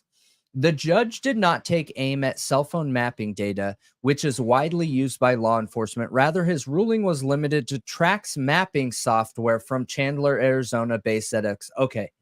So that defines it a little bit better, which produces aerial maps prosecutors and police use to estimate the location of a defendant's cell phone during an alleged crime. In 2021, the analytics data corporation LexisNexis acquired ZX. In sum, Trax and its methods have been routinely and sharply admonished by the scientific and legal community, and the people haven't directed the court to any evidence showing otherwise. Villaseñor wrote in his ruling excluded the use of Trax technology in the stalking criminal case. It's very likely that a jury would be misled by Trax flashy maps and seeming accurate results, the judge added. It's very likely that a jury would be misled by Trax flashy maps and seemingly accurate results. Okay. Curious. The judge added, but underneath those surface displays lies a sea of unreliability that the jury won't see. Okay, but that's what the prosecution is there for, right? They bring their own expert and they're allowed to question the expert. It's very likely that a jury would be misled by Trax. Oh, yeah. Okay. The jury won't see. He is a state's witness in this case, not a defense witness. Okay. The Gazette found at least 18 other criminal cases during a 2-year stretch from 2016 through 2018 that relied on ZX's Trax technology, at least partially, throughout the nation, including a double homicide conviction in Weld County. The law enforcement agencies that use the ZX Trax technology include the Colorado Springs Police Department and the El Paso County Sheriff's Office, as well as the Fort Collins Police Department, among others, said Mark Pfaff, a court-qualified expert in cellular technology and former detective for the El Paso County Sheriff's Office, who testified for the defense. Denver police say they do not use Trax software from ZX. Okay, so I just want to get this right. So Mark Pfaff, a court-qualified expert in cellular technology and former detective. What does that mean? What is a court-qualified expert, but not a qualified expert? That sounds kind of shady, if I'm being honest. But it doesn't have anything to do with Sci-Ray. But the ramifications of this ruling could be statewide and even nationwide, Pfaff says.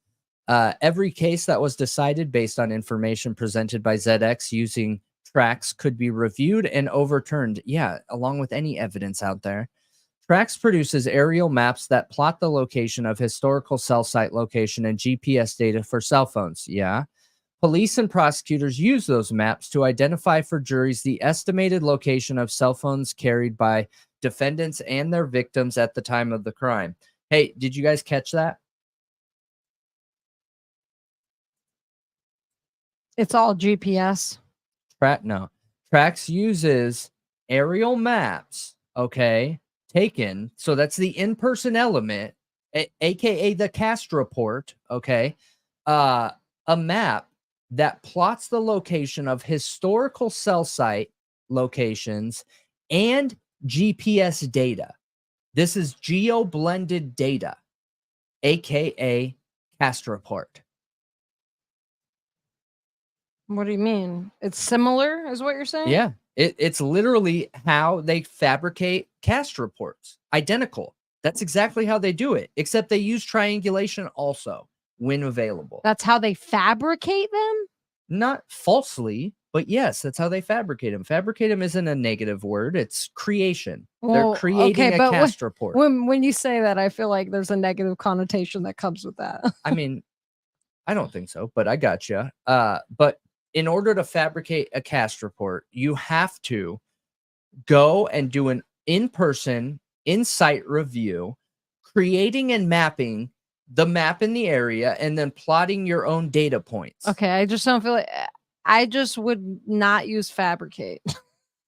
What? Because there's a connotation with that word that means that they're falsifying. I don't think so. Oh, there is. I don't. It doesn't mean that's the definition of the word, but there's a connotation that it implies. That's when you say fabricating evidence, because then, like, you're creating the evidence. Yeah, but you're saying fabricating a cast report sounds the same. Okay. It just sounds that way. Okay, I got you. I got you. But they do have to fabricate it. They create it. Okay, so fabrication. Okay, look, pull up fabricate. Define it. Watch. No. Yeah, define fabricate. I know it's not the definition. Because fabricate is the best word in this scenario, because they have to start from ground zero. They are not using a map. Invent or points. concoct. Yeah. Typically with deceitful intent. That is the main definition. What do you think a fabrication shop is for off-road vehicles? The synonyms is forge, falsify, fake, counterfeit, makeup, and I don't know where you're looking at that. Google. It says it got it from the Oxford languages or something. Okay. It's not a good word to use. Okay. In my opinion, it's the best word to use because they're creating everything from step one. There is no maps. There is no data points. There's nothing. They have to create everything from the ground up. Builds. That's other companies produce cell phone location maps police use, but the maps produced by the other companies don't go as far as ZX does in determining an estimated location of a particular cell phone. The competitors of ZX identify a cell phone tower antenna that cell phone records indicate was in use, but those firms typically show only the direction of the cell phone tower antenna the cell phone was using, indicating a broad general swath where a cell phone could have been located, Pfaff says. In contrast, ZX draws a concentric circle around a cell phone tower and produces maps that indicate a cell phone using that tower likely was located within that circle. That's not great. What do you mean? That's standard triangulation. A circle? Yeah, it is. That's how you come up with your alpha plot, your A plot, B plot, C, and then you have your the linear separation of 1, so they could be in like A1 or B3 or C4 or but if it doesn't cover one side? What if that tower doesn't cover that one side? Then it just wouldn't show up? Yeah, then they wouldn't have that. You can't connect to a tower.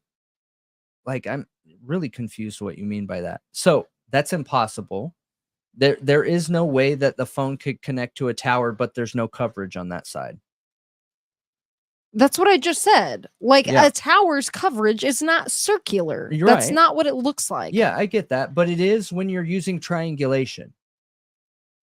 To the best of their ability. That is how they do it.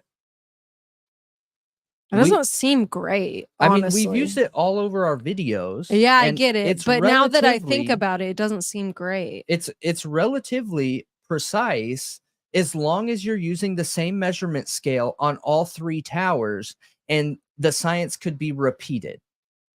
Because what's important is how far you're away from the tower, not the measurement tool you're using. The measurement tool doesn't do anything.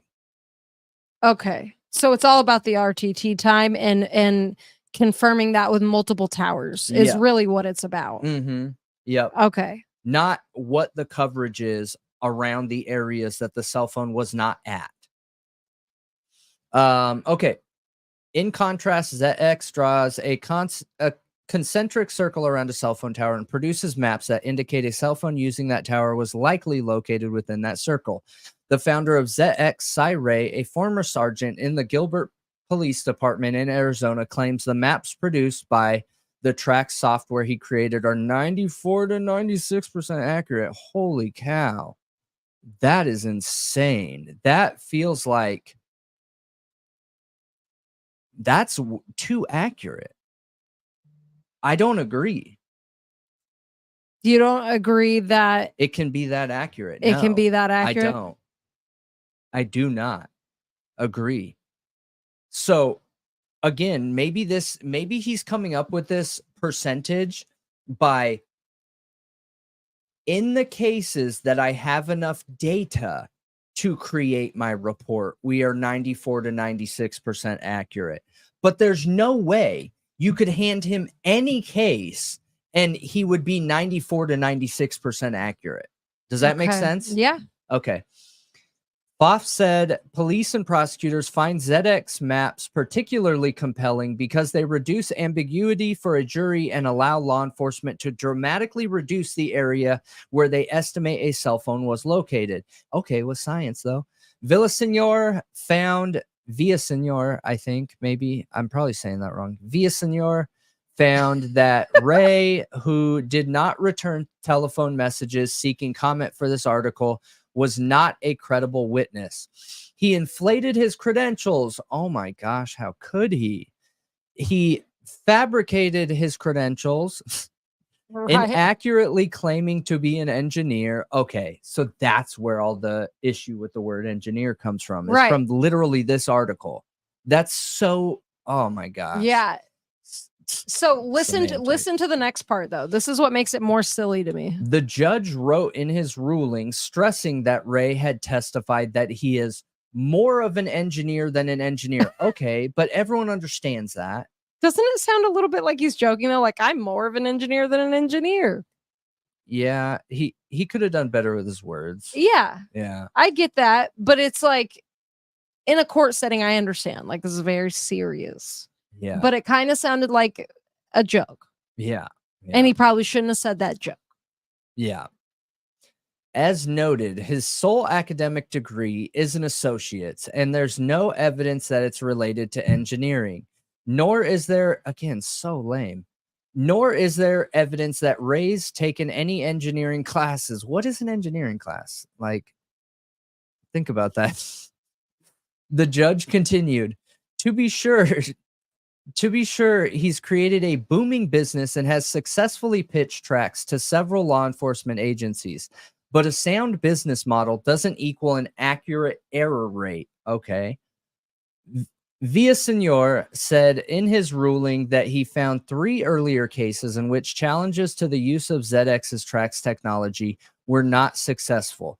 Judges ended up accepting tracks-related evidence in those cases, but Villasenor said he found those rulings unpersuasive. Most compelling are the complete absence of data to support Trax's purported error rate and the scientific community's wholesale rejection of Trax methods. Villasenor wrote in his ruling, noting that he had found 3 other rulings from judges rejecting Trax-related evidence or expressing skepticism. In the case of the man charged with 3 counts of stalking in Fort Collins, prosecutors wanted to use Trax cell phone data mapping as evidence to show the defendant was repeatedly near the apartment of his former girlfriend, thereby confirming he was defying a restraining order barring him from stalking her. Okay, in my opinion, you don't need precision for that case they're talking about right there. So it's pretty messed up they didn't allow that, in my opinion, if I'm being honest here. Because again, there's this idea out there that is trying so hard to mislead you. Yes, I'm pointing at you right there. You. People are trying so hard to mislead people and make it seem like cell phone evidence can just randomly have you connected to some tower over here. Not possible at all, period. People are trying so hard to mislead you, making you think that you're connected to one tower. Not true. You are not connected to one tower. You are connected to every tower in range, you guys. Every tower in range. So, that's why I tell people, do not believe what I'm saying. Don't believe what I'm saying. Just use it as a carrot and go do your own research so you guys can figure it out for yourselves, because that's the most secure information there is out there. But yeah, just be aware, right? Because we know there are content creators that aren't good faith, okay?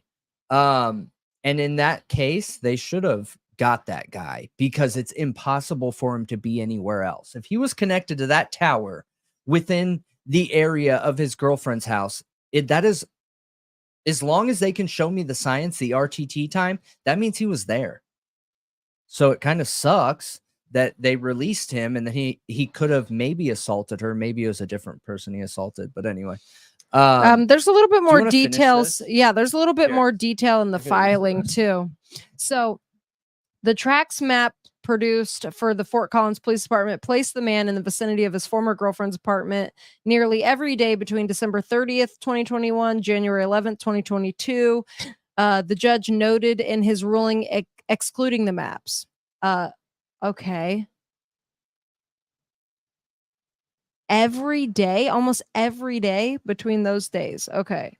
Pfaff testified for the defense that tracks isn't reliable. Pfaff's provided as evidence GPS records from Jones's truck that undercut the cell phone location maps produced by tracks in the case.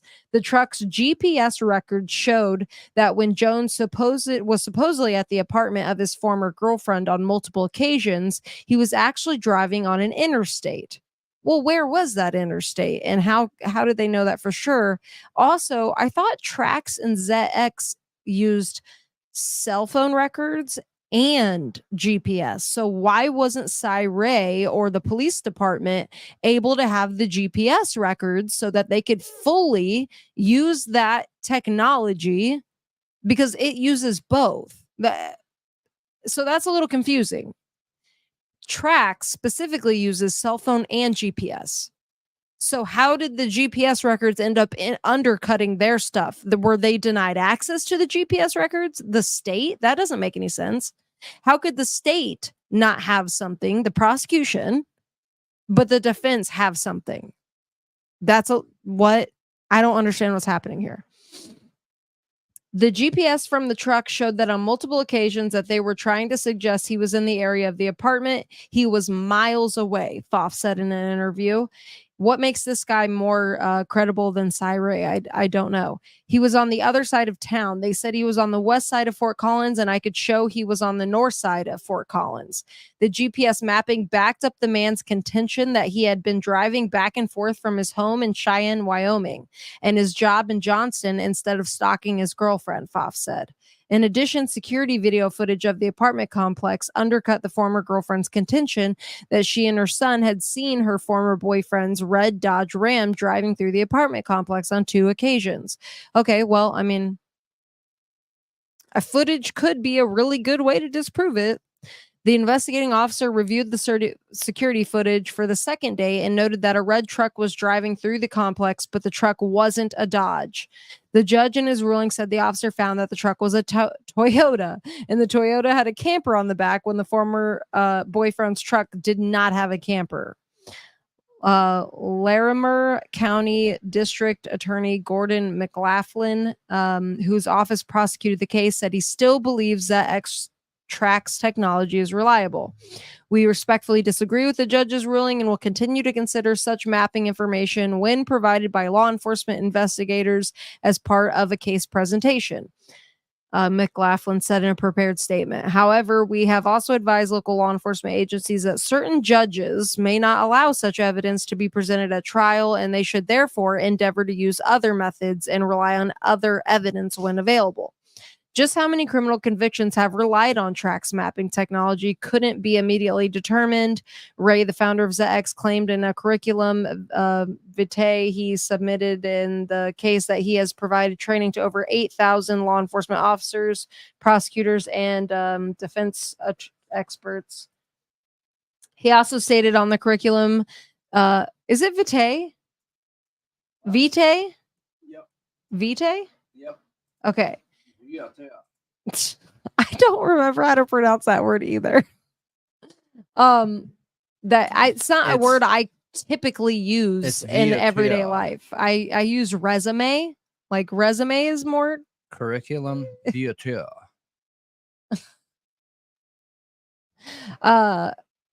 He provided expert testimony from 2016 to 2018 in at least 18 criminal cases. Another case in which Ray testified involved the October 15th, 2015 double homicide in a marijuana smuggling killing in rural Weld County. Samuel Piney, who was 36 at the time of his conviction, was sentenced to 2 life sentences. So the Colorado Court of Appeals and Colorado Supreme Court rejected an appeal of Piney's conviction. That challenge, however, did not revolve around the cell phone location testimony in the case from Ray, the co-founder of ZX. Instead, the appeal concentrated on other issues, such as the trial judge's decision to exclude testimony about alleged coercive techniques used during police interrogations. Wait, so that was a whole nother issue. A part of this case is that the defense was trying to say that the police were coercive. Okay. And the judge excluded that testimony too. Okay. So where's the document? What doc? The This? document. Not that. This one? No. Not Kohberger's face. That's not a document. This one? Yeah. Okay. We're not going to read the whole thing, you guys, because it's super, super, super long. It's 20 pages long. Yeah, that's just not what we're here to do, is read a 20-page document right now. But I do want to scroll down. Okay. So it does give, I will link this in the Discord. If anybody really wants to read through the whole thing, I will give you the link in the Discord in the investigation channel, chat, whatever you want to call it. So Fabricating this community. You guys did it. this gives a general overview of the case, which I feel like we don't really need at this time. We know they claim he was stalking his girlfriend, that he was there at her apartment nearly every day. So this is between December 30th and January 11th of 2021 and 2022. So like about I want to go a little over a through week. this. Like we should cover this. The case? Yeah. Okay. Because I think this could give us some strong evidence into cellular reliability, and it gives me excuse me, it gives me an opener to talk about why what this judge is saying is just not true. Okay. And why everyone who thinks that this science is subjective. I mean, every science is subjective. Let's be real here. But when people are involved, I mean, not results, when people are involved in presentations. But this gives me the opener to talk about why RTT is reliable and how new age network technology, by connecting to every available tower, is completely different. Okay. Everyone's assuming that cell phone technology is the old way, where it is like an imaginary string connecting from your computer to the tower, or your phone to the tower. And that is not it. That is not how it works. There is not a single data point connecting from your phone to the tower.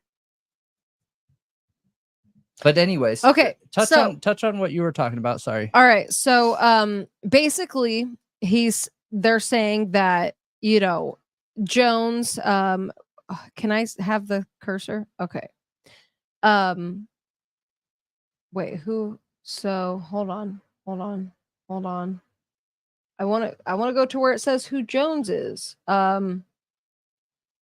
So defendant moves to exclude the Colorado R evidence 702 evidence of historical cellular data-based analysis based on the use of track software on the grounds that it's unreliable. While initially the motion was broader and covered the other topics, Jones narrowed the scope of the motion as set forth in the preceding sentence. Is that the lawyer? I'm trying to remember. So no, that is the defendant. Okay. It's the defendant.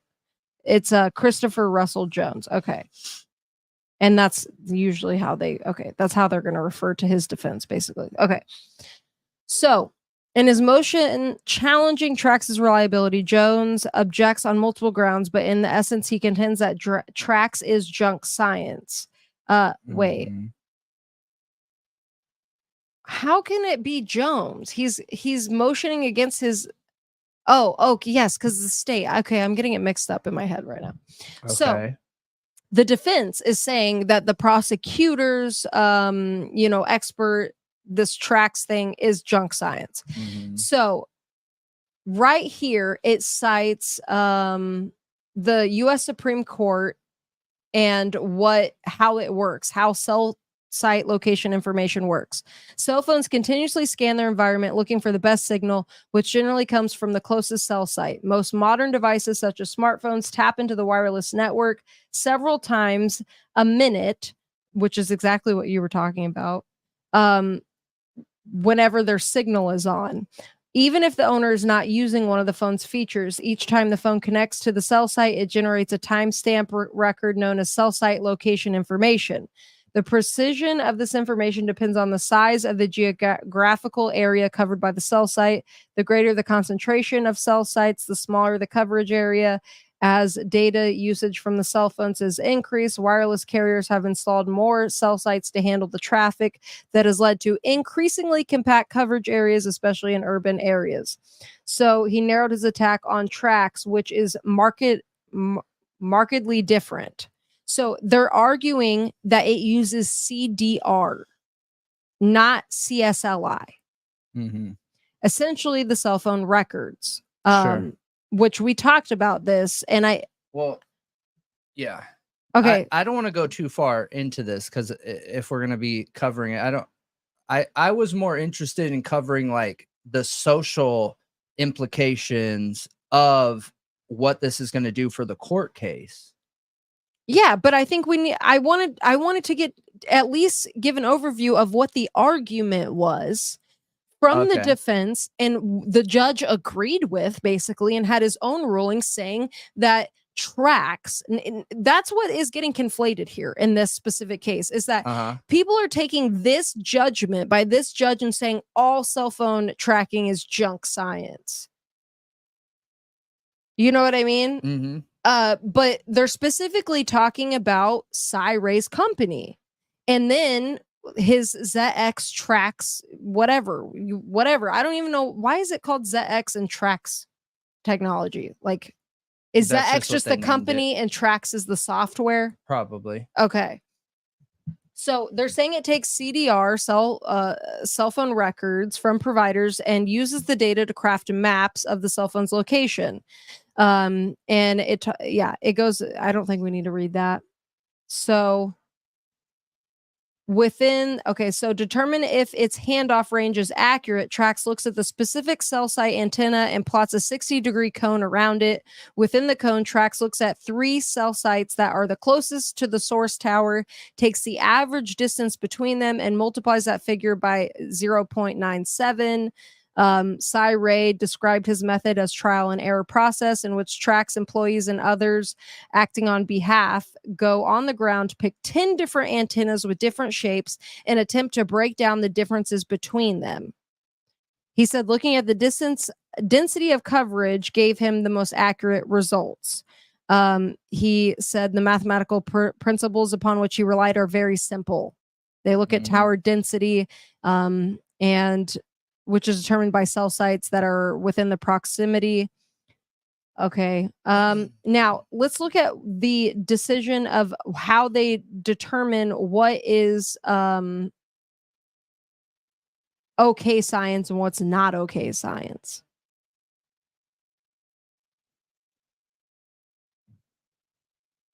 So, in Shrek, the Supreme Court, adopting the factors from this case, articulated four non-exclusive factors that a district court may consider to determine if the proposed scientific, technical, and other specialized knowledge is reliable. 1, whether the technique can and has been tested. 2, whether the theory or technique has been subjected to peer review and publication. 3, the scientific technique's known or potential rate of error and the existence and maintenance of standards controlling the technique's operation. And 4, whether the technique has been generally accepted. So they go into, and I'm pretty much done with this document now. So they go into basically that none of this is peer reviewed. Cy-Ray doesn't use a peer review process the way CAST does. But is gotcha. well, this is the argument that's used. I'm not saying what's true or not. I'm saying the argument that they're using is that it's not peer. I wanted to look at that because it helped me remember my points. I don't know where it is. Okay. So, it's not peer reviewed. They also argue that it's using this shape, okay, this circle shape around the tower, and that the people who are saying this is junk science and refuting it, the scientific community, that you can't attribute this shape to a cell tower. And also that their percentage of error is only between 4 to 5% is what they're claiming. And they believe that's inflated and that's not accurate. And yeah, it's not generally accepted. Apparently this track software isn't generally accepted by the scientific community for those reasons. Yeah. I don't have anything to say on the science. That's why I was saying when I cover this, I'll go into the actual science of it. Because we just don't have enough time to cover that. Well, can you at least tell us what is the difference between CDR and CSLI? I mean, one is just, they're essentially the same. And you're just using different acronyms for different parts of tracking a phone, but they're the same thing. They're all based on RTT time and strength of the device with the connection of the tower. So there's not much of a difference. It's not that there's not much of a difference. They're the same thing. Well, is where they're getting that information different then? Sure. Like different where you reports. obtain CDR is different than where you obtain CSLI. Mm-hmm. And that's why there's two different acronyms. Yep. But they're getting the same information from two different sources, essentially. Yep. The difference is CSLI is private and CDR is public. And that's what we've been saying the whole time. OSINT, open source intelligent, or OSD, open source data, which is public-based data that is available to everyone. And it is the premise or basis behind the fog data science. Yeah, I mean, can you get any of either one of those, CSLI or CDR, from open source information? Like public information? You can't get those. Yep. You could? Yeah, CDR. Yeah. It comes on a bill. Yeah, but that's not public information. You have to have a search warrant to get that. I mean, it's public enough that you have access to it as a defendant. It's public enough for it to be uploaded in Fog Data Science without giving the subscriber's name. So it's open source intelligence. Yes. That's the premise behind Fog Data Science. This is Fog Data Science. Tracks? Are you talking about tracks? Tracks is a blend between CDR and GPS. Right. Okay, what's Fog Data Science? I thought it was just GPS background application data. I mean, it's blend. It's geo-blend technology. Anything that is geo-blended technology is not just GPS. That's why it's called geo-blended. Yeah, it's but multiple. Your applications don't use cell towers to locate you. They use GPS, I thought. Say that one more time. So Fog Data Science specifically comes from app brokers. Like it's brokers who collect background application data and then sell it to Fog Data Science, who then puts it in a map. Yep. So I thought fog data science, I didn't think applications tracked you like Google.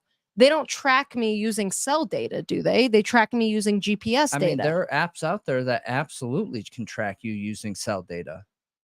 Absolutely. That calculate RTT time and all of that stuff. And yep, I have some on my device right now. Yep. It's not private information. It's not. It's open source intelligence. OSINT. Okay. How do you think Cy-Ray has it without a warrant? I don't know. Because it's open source. So what? You're saying that Cy-Ray could not have access to any of the prosecution's cast report tracking information that they used and still be able to track Bryan Kohberger using open knowledge, public information, basically, that maybe he could purchase from a data broker or something? So now you're getting more technical, and there are factors involved in that. In fog data science, there is no personalized connections. So could Cy-Ray get the data of Bryan Kohberger during those timeframes? Yes. Will that data say, hey, I'm Bryan Kohberger's? No. Yeah, right. If there's no identifying markers, that's true. But the thing is that he has identifying information for Bryan Kohberger's device. So I think technically if he had access to Fog Data Science's database, he could identify Bryan Kohberger's device. I mean, he just needs his call detail records, CDR. Okay. Yep. Yep. It's not what people think it is. I'm telling you, there are a lot of people out there that just have the science like way wrong, don't really understand it completely. But the cast report is going to have more data, because the cast report will be able to have data dumps on every tower. The cast report will be able to see every tower's RTT tracking. That is something that you're not guaranteed when you're using open source data. But I mean, this is all interesting and everything, and we're going to go through this again. I don't want to get too much into the science. I'm more interested in if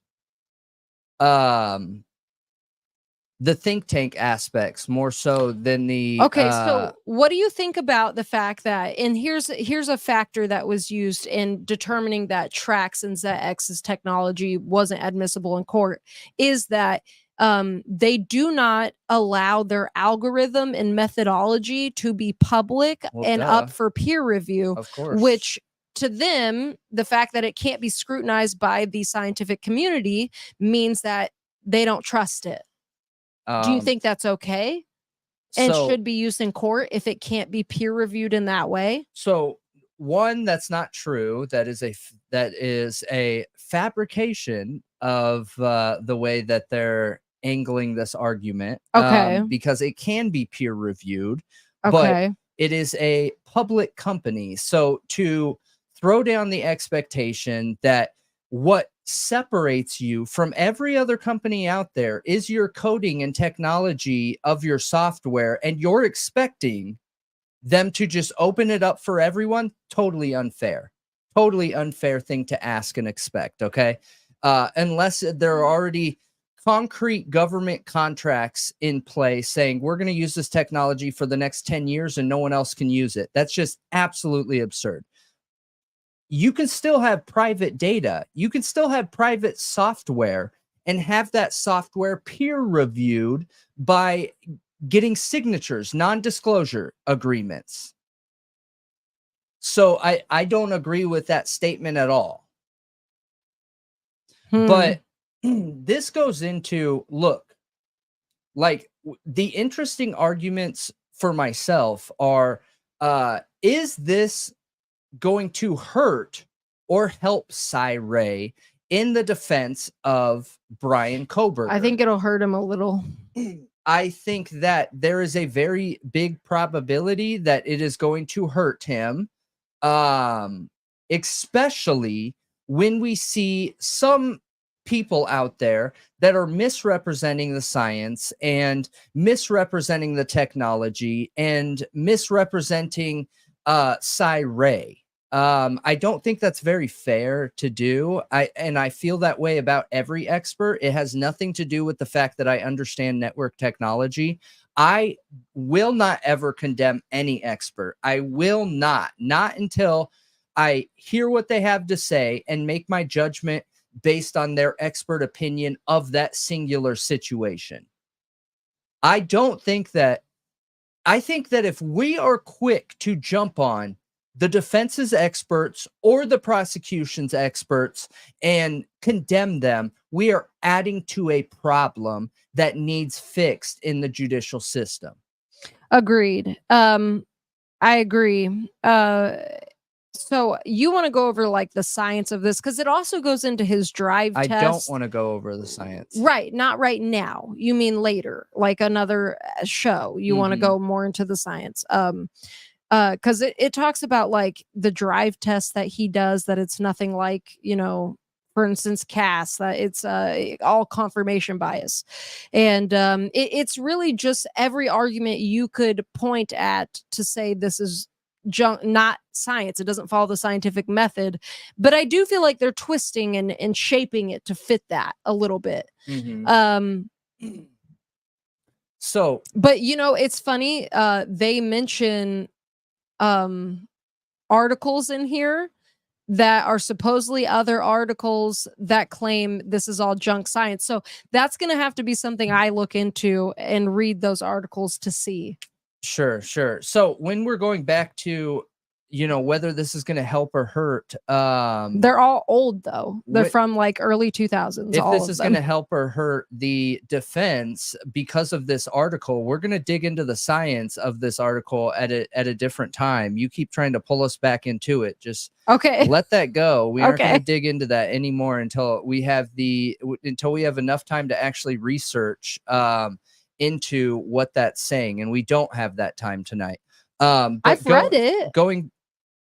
Right. But so going back into, I haven't read it. So how, if I'm the expert on that, how am I supposed to talk about the science? I don't know. I was just going to throw information at you, you know, I've read it. I don't understand all of the arguments. Right. Yep. That's why I was trying to just pull out certain parts. Yep. Which we'll go into. Okay. So, when we're looking at the representation of him, one thing I'm worried about is I don't think it's smart for the defense or the prosecution to use a content creator at all. I think that is a massive mistake. Yeah. Huge mistake. I don't think that was a good thing to do. Especially when you watch his content and you can tell there is adult suggestions in the way things are said and presented. I have no idea what you're talking then you about. haven't listened to the intro or outros they use. You haven't listened to that sexy voice like in the background that is seductive and suggestive of a certain type of place. So I don't agree. I'm not sure how you haven't heard that. But that is not going to help the defense. That is not going to help the prosecution. I'm not saying there's anything wrong with that. I'm not saying there's anything wrong with it at all. But when you're being pulled up as an expert, your background, your character, your person has to be flawless. Okay. They're adults. They are totally allowed to do that. And I find it totally entertaining and not combined with my true crime, but like their show is good. The setup is good. The business plan and the way they market it is great. I love everything about it.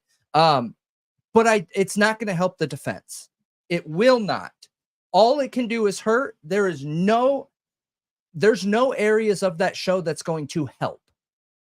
Bad move on that, in my opinion.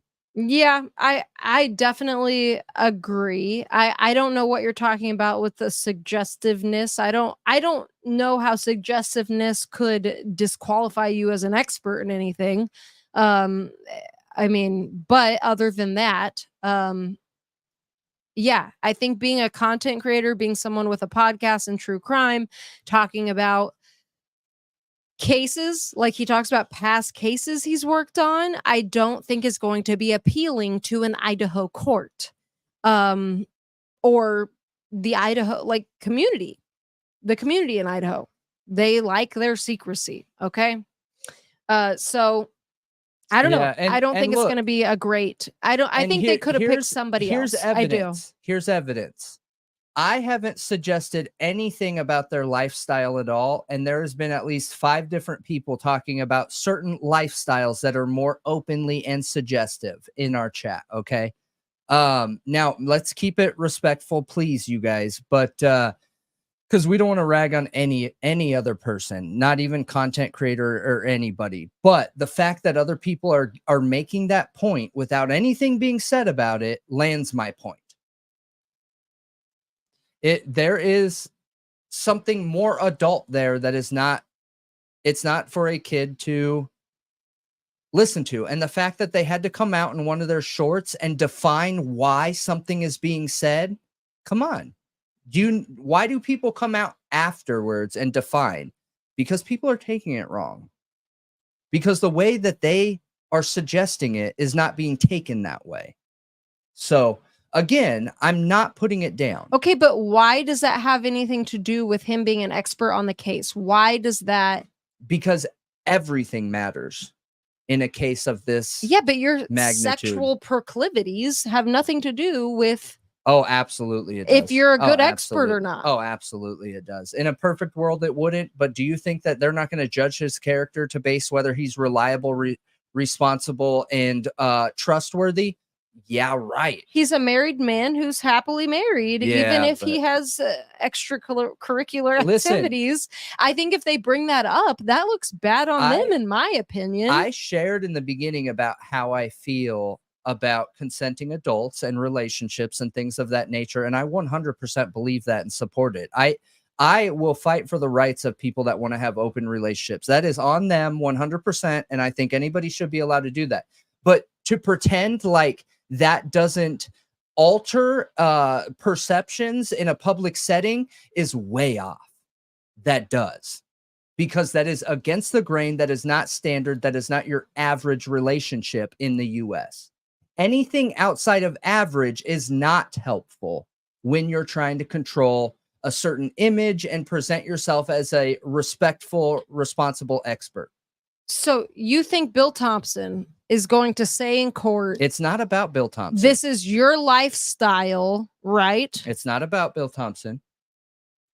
A prosecutor. It's about how they're going to represent him and how jury could see him, how the people could see him, prospective jurors. Have you ever seen an expert witness when it comes to like these experty sciencey topics? So say, what is your sexual lifestyle? What you're bringing up right now is why salespeople are so good that know what they're doing. Because people out there think these little things don't matter, and they do. They do. Okay, but you think he's going to be discredited and the state is going to bring up his... No, you're making it seem like this is going to be brought up in an argument. It does not need to be brought up in an argument. Then how's the jury going to know about it? Because he's a content creator. Yeah, but they're not allowed to watch his show. Oh. Okay. It's not like that popular of a show. Okay. Okay. So you're saying they're going to go look him up after and watch him? Everyone will. Absolutely.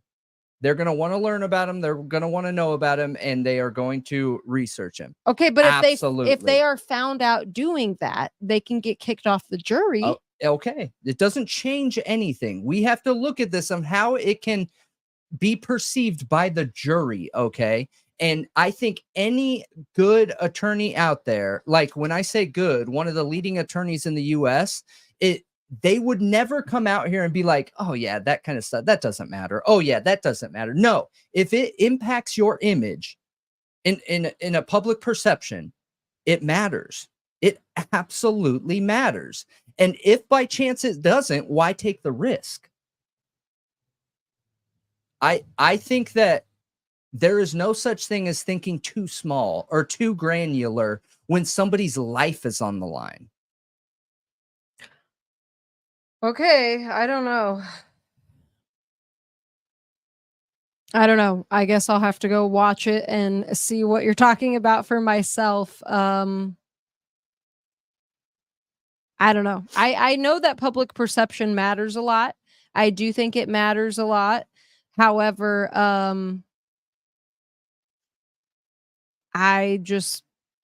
don't know. I can't see how that would matter that much, but I don't know. Yeah, I mean, I hear you, and I don't think a lot of people are going to agree with me, and that's okay. But I think all that image matters. Absolutely. Absolutely. Yeah, and I think I that haven't any heard- attorney that thinks that your public perceived image doesn't impact your reliability and trust and expertise on a topic, I just don't agree. I don't agree. You know, in sales people are not successful because of what they say. They're successful because how the person in front of them is perceiving them. Yeah, I agree that public perception matters a lot. I just think that I first of all, I feel like I can't even speak to this right now because I don't even know what you're talking about because I haven't seen it. But I mean, if it's really subliminal, I don't see how it can. I don't know. I hear you, but it's not subliminal. There's a lot out there already talking about this. And again, our chat is drawing connections, and I need you guys to keep it respectful. Otherwise, we gotta ban you. Okay. We cannot have that come up as being disrespectful to other content creators with all the issues we're having right now with people already in here. So please keep it respectful so I don't have to ban anybody else. But yeah, I mean, I think you'll see once you watch it, but Okay. I just think that it's a mistake to think too small in court. And in court, when you're an expert, you are selling. That is what you're doing. It is a sales meeting in front of the board. Okay. That's what's going on in court. That's why the best people, the best attorneys are the ones who are expert grandstanders, like OJ's team. Did they win because they had great objective evidence, or did they win because they had great presentation? Brendan's not casting shade on their show. Like, he said he likes the show. There's just something suggestive in it that indicates something specific, and it could come off to the jurors as not good. But I don't know. I don't agree. I don't completely agree, but I can't know until I watch it and hear what he's talking about. But regardless, I think picking a defense expert who is a content creator still isn't great.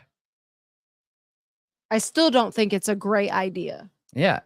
Just because that person is so searchable, that person is so easy for somebody to find and cast judgment on.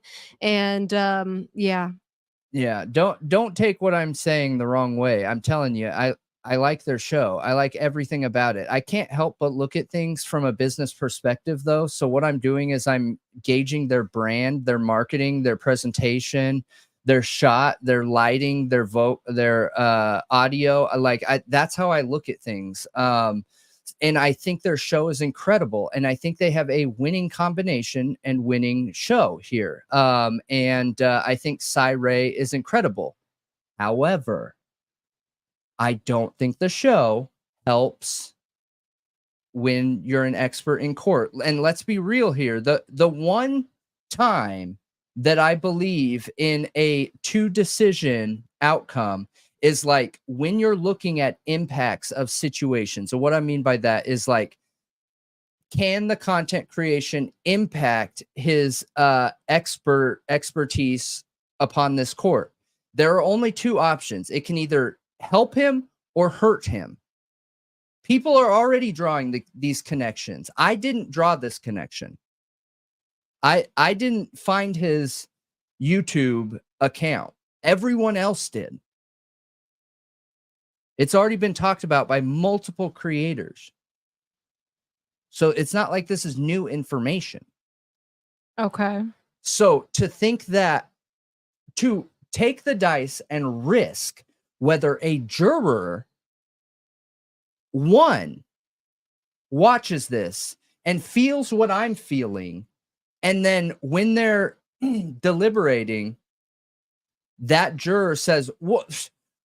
I don't know how you guys feel about Cy-Ray, but I'm going to throw all his expert opinion out because I don't agree with him. I don't feel like he was authentic. I don't feel like this. I don't feel like that." All because they don't like his presentation in content creation world. And I think that's a real possibility. It's pretty scary, honestly, convicting people based off of like a group of people. Like you just have to get lucky with your roll of the dice that it's a group of people who will remain objective and not look things up unless they sequester the jury, which they don't do very often from what I've seen.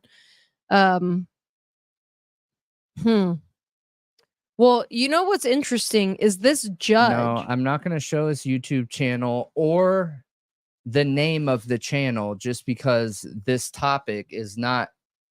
I feel like a lot of people in the chat are not good faith on this topic right now. So I don't want to represent somebody in a negative light, you guys. But clearly most of you know who I'm talking about. So and I'm meaning it from a good faith perspective. I absolutely love their channel and think it's great.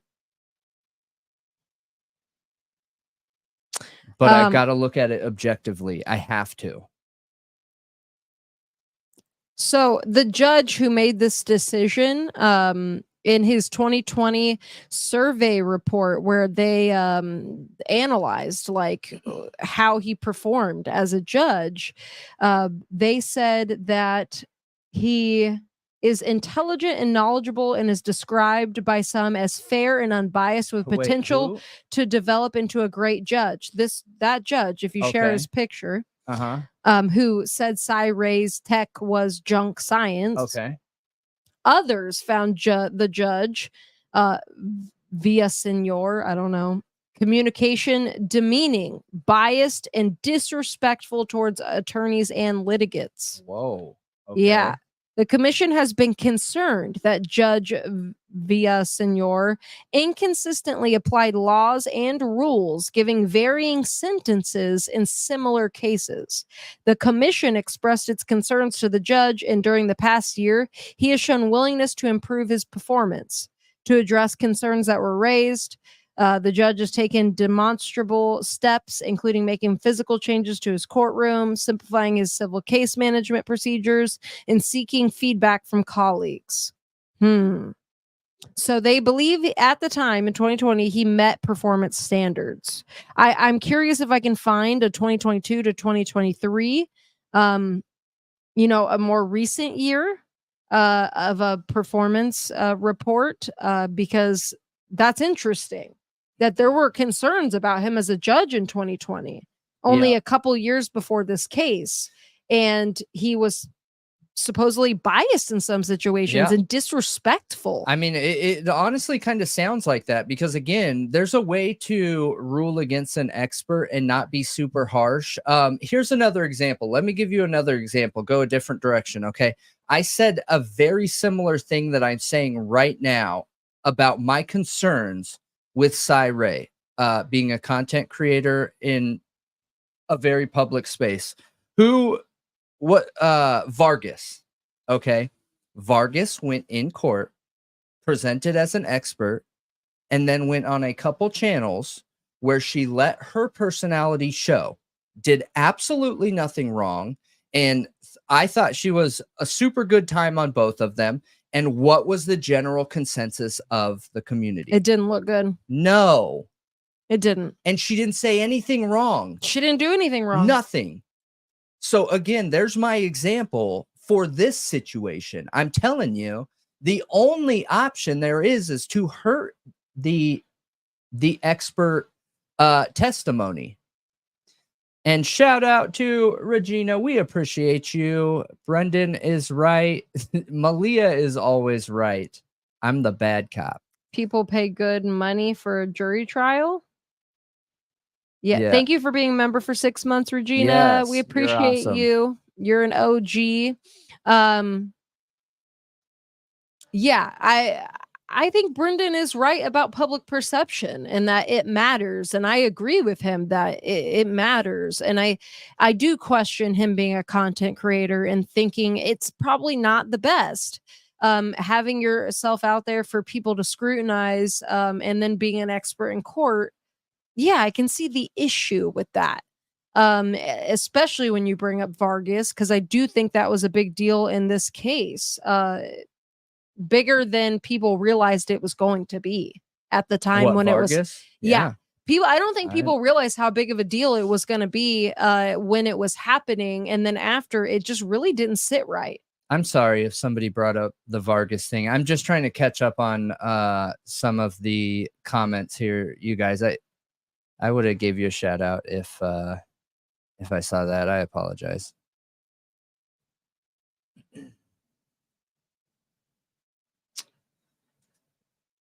Yeah, but she has a great personality. I think Vargas is awesome. Ian, another OG here. I send $5 every time I agree with Brendan and not Malia. So far, I've sent $5. Haha, exactly. That's what I'm talking about. Nice, Ian. And thank you for the super chat. There's a reason why the saying is Malia is always right. I am the antagonist. Okay. Well, Speedy Bird said, same with Enan Harsh. He was supposed to be a defense witness until he went on channels. Now, I know that hasn't been stated officially anywhere, but it is strongly assumed. Okay. Like I believe that is true. From the conversations I've seen Enan have with people online and things that have been said in court, I agree. I think that is what happened. I think him talking to the media made him not able to be a defense expert or witness anymore. So yeah, that's another situation. I'm the antithesis. That's super funny. Are you using our show in your thesis? That would be really cool. I would be down for that. But I'm assuming that it could impact the results if someone had knowledge of being used in a thesis. So if we are, awesome. If not, awesome. It is a little bit different, Kate the Great. You're right. It is a different situation. An eyewitness compared to an expert witness. I agree. It's a little bit different. But it's kind of similar at the same time, like the whole public perception thing. Mm-hmm. Yeah. There's some similarities, but I do think there's differences as well. I just think there is you pack a bigger bang for your buck when you're not out in the public eye. True. And I don't know if you guys remember this, but I've said from the beginning that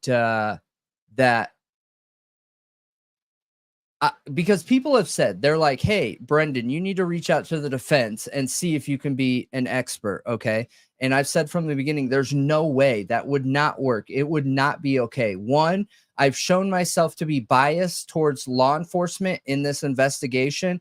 And two, I severely limit myself for representing my opinions on here, I think. So, and that goes along the same guide that I think it's problematic if you're an expert and you're giving expert testimony, and you're in the public eye. Oof, that is just a really tough one. Yeah. And Sherlock, Kendra, that's exactly right. Enan talked about the case. Cy and Vargas didn't. Vargas refused to talk about the case, but I do still think it hurt her public perception.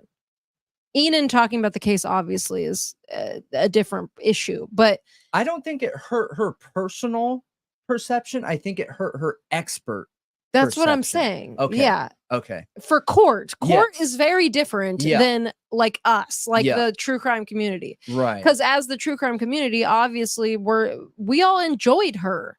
But when it comes to court, it didn't look good. Like I can't see Bill Thompson being okay with that. I can't see the judge being okay with it. I can't see anybody involved being okay with it. Probably not even Ann Taylor, if I'm being honest.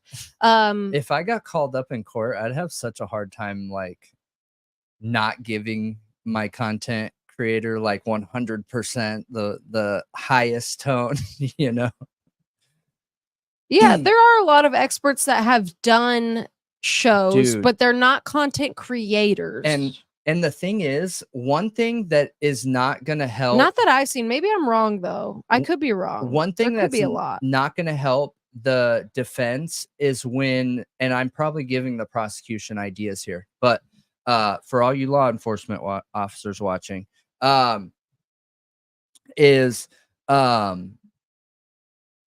is a known industry right now where law enforcement officers are either leaving the force early, leaving the force soon, creating a side gig where they're working with coders and people who are building these applications and softwares, using their badge to represent this software, where they have like a silent partner who is the coder and the one who built the app or software, and the cop is the presentation of that software, because cops bond with cops right away, no matter what. So as they're going around and selling this software to other law enforcement agencies, you know, they are the one doing it. Now, Cy Ray's software, as much as the sales pitch sounds great, like it's one of a kind, it's not. It is not one of a kind. This is not new science. I don't think he's doing anything different other than the way he is graphing the RTT time. It is what I'm gathering from it. Well, that's why I wanted to talk about that article. But no, Brennan's not saying just because Cy Ray's on YouTube means that we should all discredit him. No, that is not the all. argument. The argument is in court, it may not help his public perception. Yeah, with jury or the I can public. see it, though I don't 100% agree. Honestly, I think that it could not matter. Yeah, and we have a huge shout out for Regina coming in hot with a super chat. Jury consultants are behavioral experts, help attorneys uncover hidden biases of potential jurors that can foretell what jurors will do. Yeah, you're right. And they bring in behavioral panel experts to guesstimate how a juror will perceive certain information. Great call out. That's more proof to this. A dispute, fact scenario, evidence or witness testimony, etc. Yeah, exactly. Because perception matters so much that they have experts they pay money to and hire to come in and read what these behavioral experts believe. Oh, my bad. They will perceive certain information as. Okay. Great call out, Regina. Love that information. So on Police Mag, it defines tracks as the most. Yes, William. Huh. Yes. And I'm being honest with you. So William says, you're on YouTube. Should I dismiss any expertise you have? Yes. And I am not joking here. I've said this from the very, very, very beginning. So you guys don't know us personally, okay? I do not want to be considered an expert, even though, yes, I do have enough experience in my background to be considered an expert. I have way more than what a doctorate amount of training and expertise would have, okay? But content creators will always have a couple potential motives for creating content, right? One could be simply making money and that's it, only making money. And, you know, in my opinion, if we were that, we would be using shock value way more than we're doing. We aren't using shock as a value or currency on here. We are trying to use objectivity, science, and a well-established relationship to talk about these things between us. And I think that's the value we're leaning on. But as I'm sharing this information with you, in my opinion, everyone should take it as a carrot, just a suggestion of a topic to go research. But yeah, I don't think anybody should take anybody as an expert and their opinion only matters. I mean, so, do you consider Nancy Grace 100% an expert? Of course not. I consider her an expert at being, you know, a controlling and I mean this in a good way, like a host. Yeah. She's an expert host. An aggressive, domineering hostess. Yeah. So, and she's perfected that. She has perfected that. And I mean that I'm not taking anything away from her experience as a prosecutor. That's not what I'm trying to say. It just doesn't. I mean, she has experience, okay, in it, but that doesn't mean I automatically believe everything she says. You know what I mean? Yeah. Like so if that's how people are expected to take experts, is that you believe what they say because they have the expertise that they're telling you the truth. This is the truth because I am an expert. Yeah, it's a logical fallacy. Yes. Remember, we pulled up these logical fallacies so many times, and one of the logical fallacies, I think there's like a top 8, is I am right because I am this thing. Right. That's a logical fallacy. Like Vinnie Politan. He's an ex-prosecutor. Okay. Saying, can I take a picture of myself while my phone's in airplane mode? Putting his phone on airplane mode and taking a selfie. And I love Vinnie. He's adorable. But that question, yeah, I agree with you. You're like, even though it's so hilarious. Prosecutor, of course, he's an expert of the law, but you would think that in his experience, you would come across that. What do you mean? Of course, you could take a picture in airplane Vinnie, mode. do you not travel? Do you not take pictures out the airplane window while you're in airplane mode on a plane? Like, yes. What is going on there, Vinnie? Yeah. So, I mean, yeah, I see it a lot. Like you see all these hostess of shows that are law enforcement, that are prosecutor, ex-defense attorney, all of these things. And they present themselves as those things, as this expert. Yeah. And so therefore everything they say is correct or accurate. And it's just not true, like at all. Not even a little bit. Yeah. Except for Andrea Burkhart. I believe everything she says. Mm-hmm. She's goddess. Yeah. No, I'm joking. But I do like Andrea Burkhart. Yeah. She's perfect at insulting people. She's an expert insulter. She is very her gosh, just the way that she manages her panels and stuff like that make me cringe, man. They make me cringe. So, yeah. Dude, I have to make a clip of Vinnie being like, can I take a selfie in airplane mode? Airplane mode. Oh, yeah, I took a picture of myself. It just was so funny. That is funny. But I don't know, you guys. Again, you know, this is just an opinion. I don't know.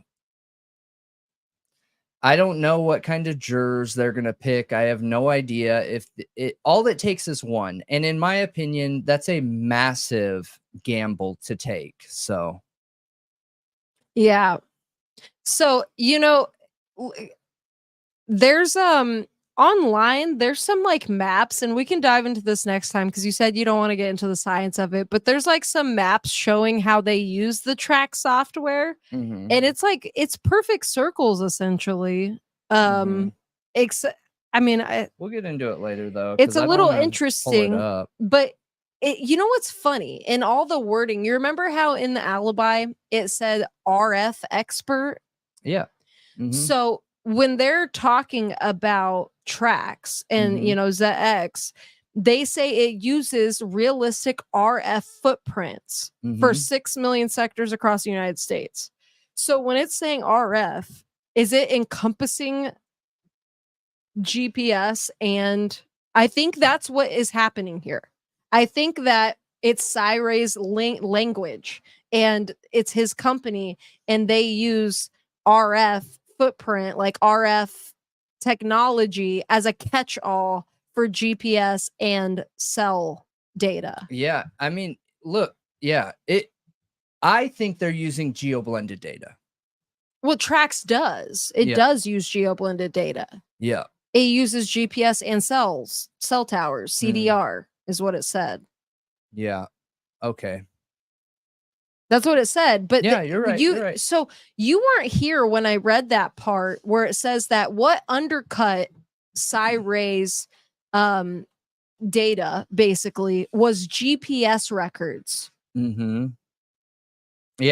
And I was really confused by that, because how did he not have the GPS records to go off of? So the defense claimed he was actually driving on an interstate. The defense expert said he was driving on interstate. He wasn't by that apartment. And they used GPS records. And then they said there was surveillance footage from the apartment on at least 2 occasions that proved that he wasn't there and it was a different truck. Yeah. And that's how they like further discredited Cyray's stuff. Yes. What I don't understand is how Cyray's a prosecution expert in that case. So how did he not have the GPS, but the defense did? I want to look more into that. Yeah, yeah. Which I is don't why understand we're gonna look into that case. Yeah, I just want to triple, quadruple clarify with everyone, you guys. I mean it when I say that do not take anything that I'm saying as fact. And obviously, when we start every show with an opinion and based on our disclaimer and our release agreement and all that stuff, the goal is to supply a carrot of information for people to just research on their own. So just like any other expert out there, that's how every expert, in my opinion, should be perceived and followed. So at least that's how I do it. All I can do is share my own opinion, right? And I don't believe in experts. So I just think that learned knowledge is everything, right? IQ isn't a big deal. Expert, like, okay, who defines what expert means? You know what I mean? Is 8 years considered an expert? Is 10 years considered an expert? Is an expert the top 10% of an industry? Is an expert the top 2% of a field? Is, you know what I mean? Like, the definition of expert, who knows? There is none. There is none. So, you know, hopefully we just supply enough information for people to go researching.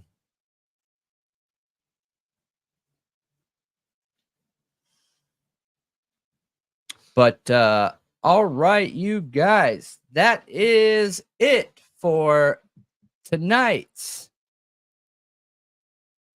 True Crime Talk Show, brought to you by Thought Riot Podcast. This was a fun one, and we're definitely going to be digging into that further. We appreciate every single one of you, every single one.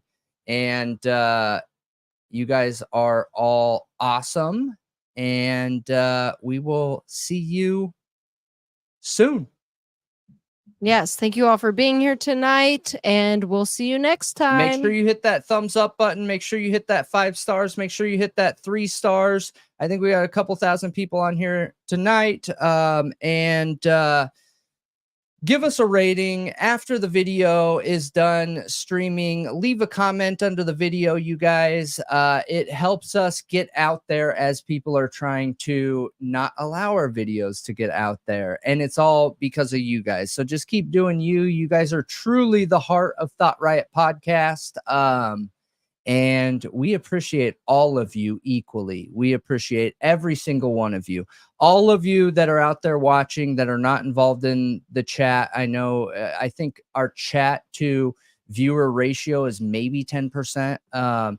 So whether you are in the chat or not, we appreciate you all the same. You guys are incredible, and just keep doing you. Keep sharing Thought Riot Podcast, and leave a comment under the video, and search us on all the podcast platforms and social media platforms. I will post our links in here real quick. Do you want to give a rundown of what Discord is?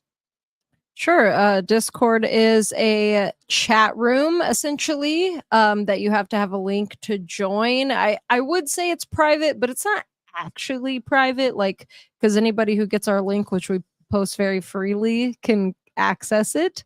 There's a lot of misunderstandings about Discord. It is free. It's not some dark, scary place of the internet like people portray it. Right. It's just a chat room. Have people used it for bad? Yeah, just like they've used any other, social media site for bad. So it's just a chat room where we talk about true crime. We share, sources, information. People share videos. They share, things that they come across, their thoughts on cases, anything and everything. So it's a good time if you would like to join and chat with the community. Yes. And with us. You can also message us. And yeah.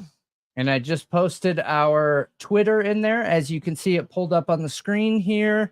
Twitter.com/ThoughtRiotPod. Twitter.com/ThoughtRiotPod. And hang on, I will do this one more time here. Copy. Great. We didn't get into Rex Heuermann again. We're gonna have to do that tomorrow. I just reposted the Discord yet again. And like I said, just keep doing you. You guys are awesome. Every single one of you. Thank you for being incredible and supportive Thought Rioters. And just keep leaving comments under the videos. That is... Man, you guys help me learn so much. You guys are just incredible. So keep doing that, and I appreciate you for it. So thank you, and we will see you on the next one. See you later.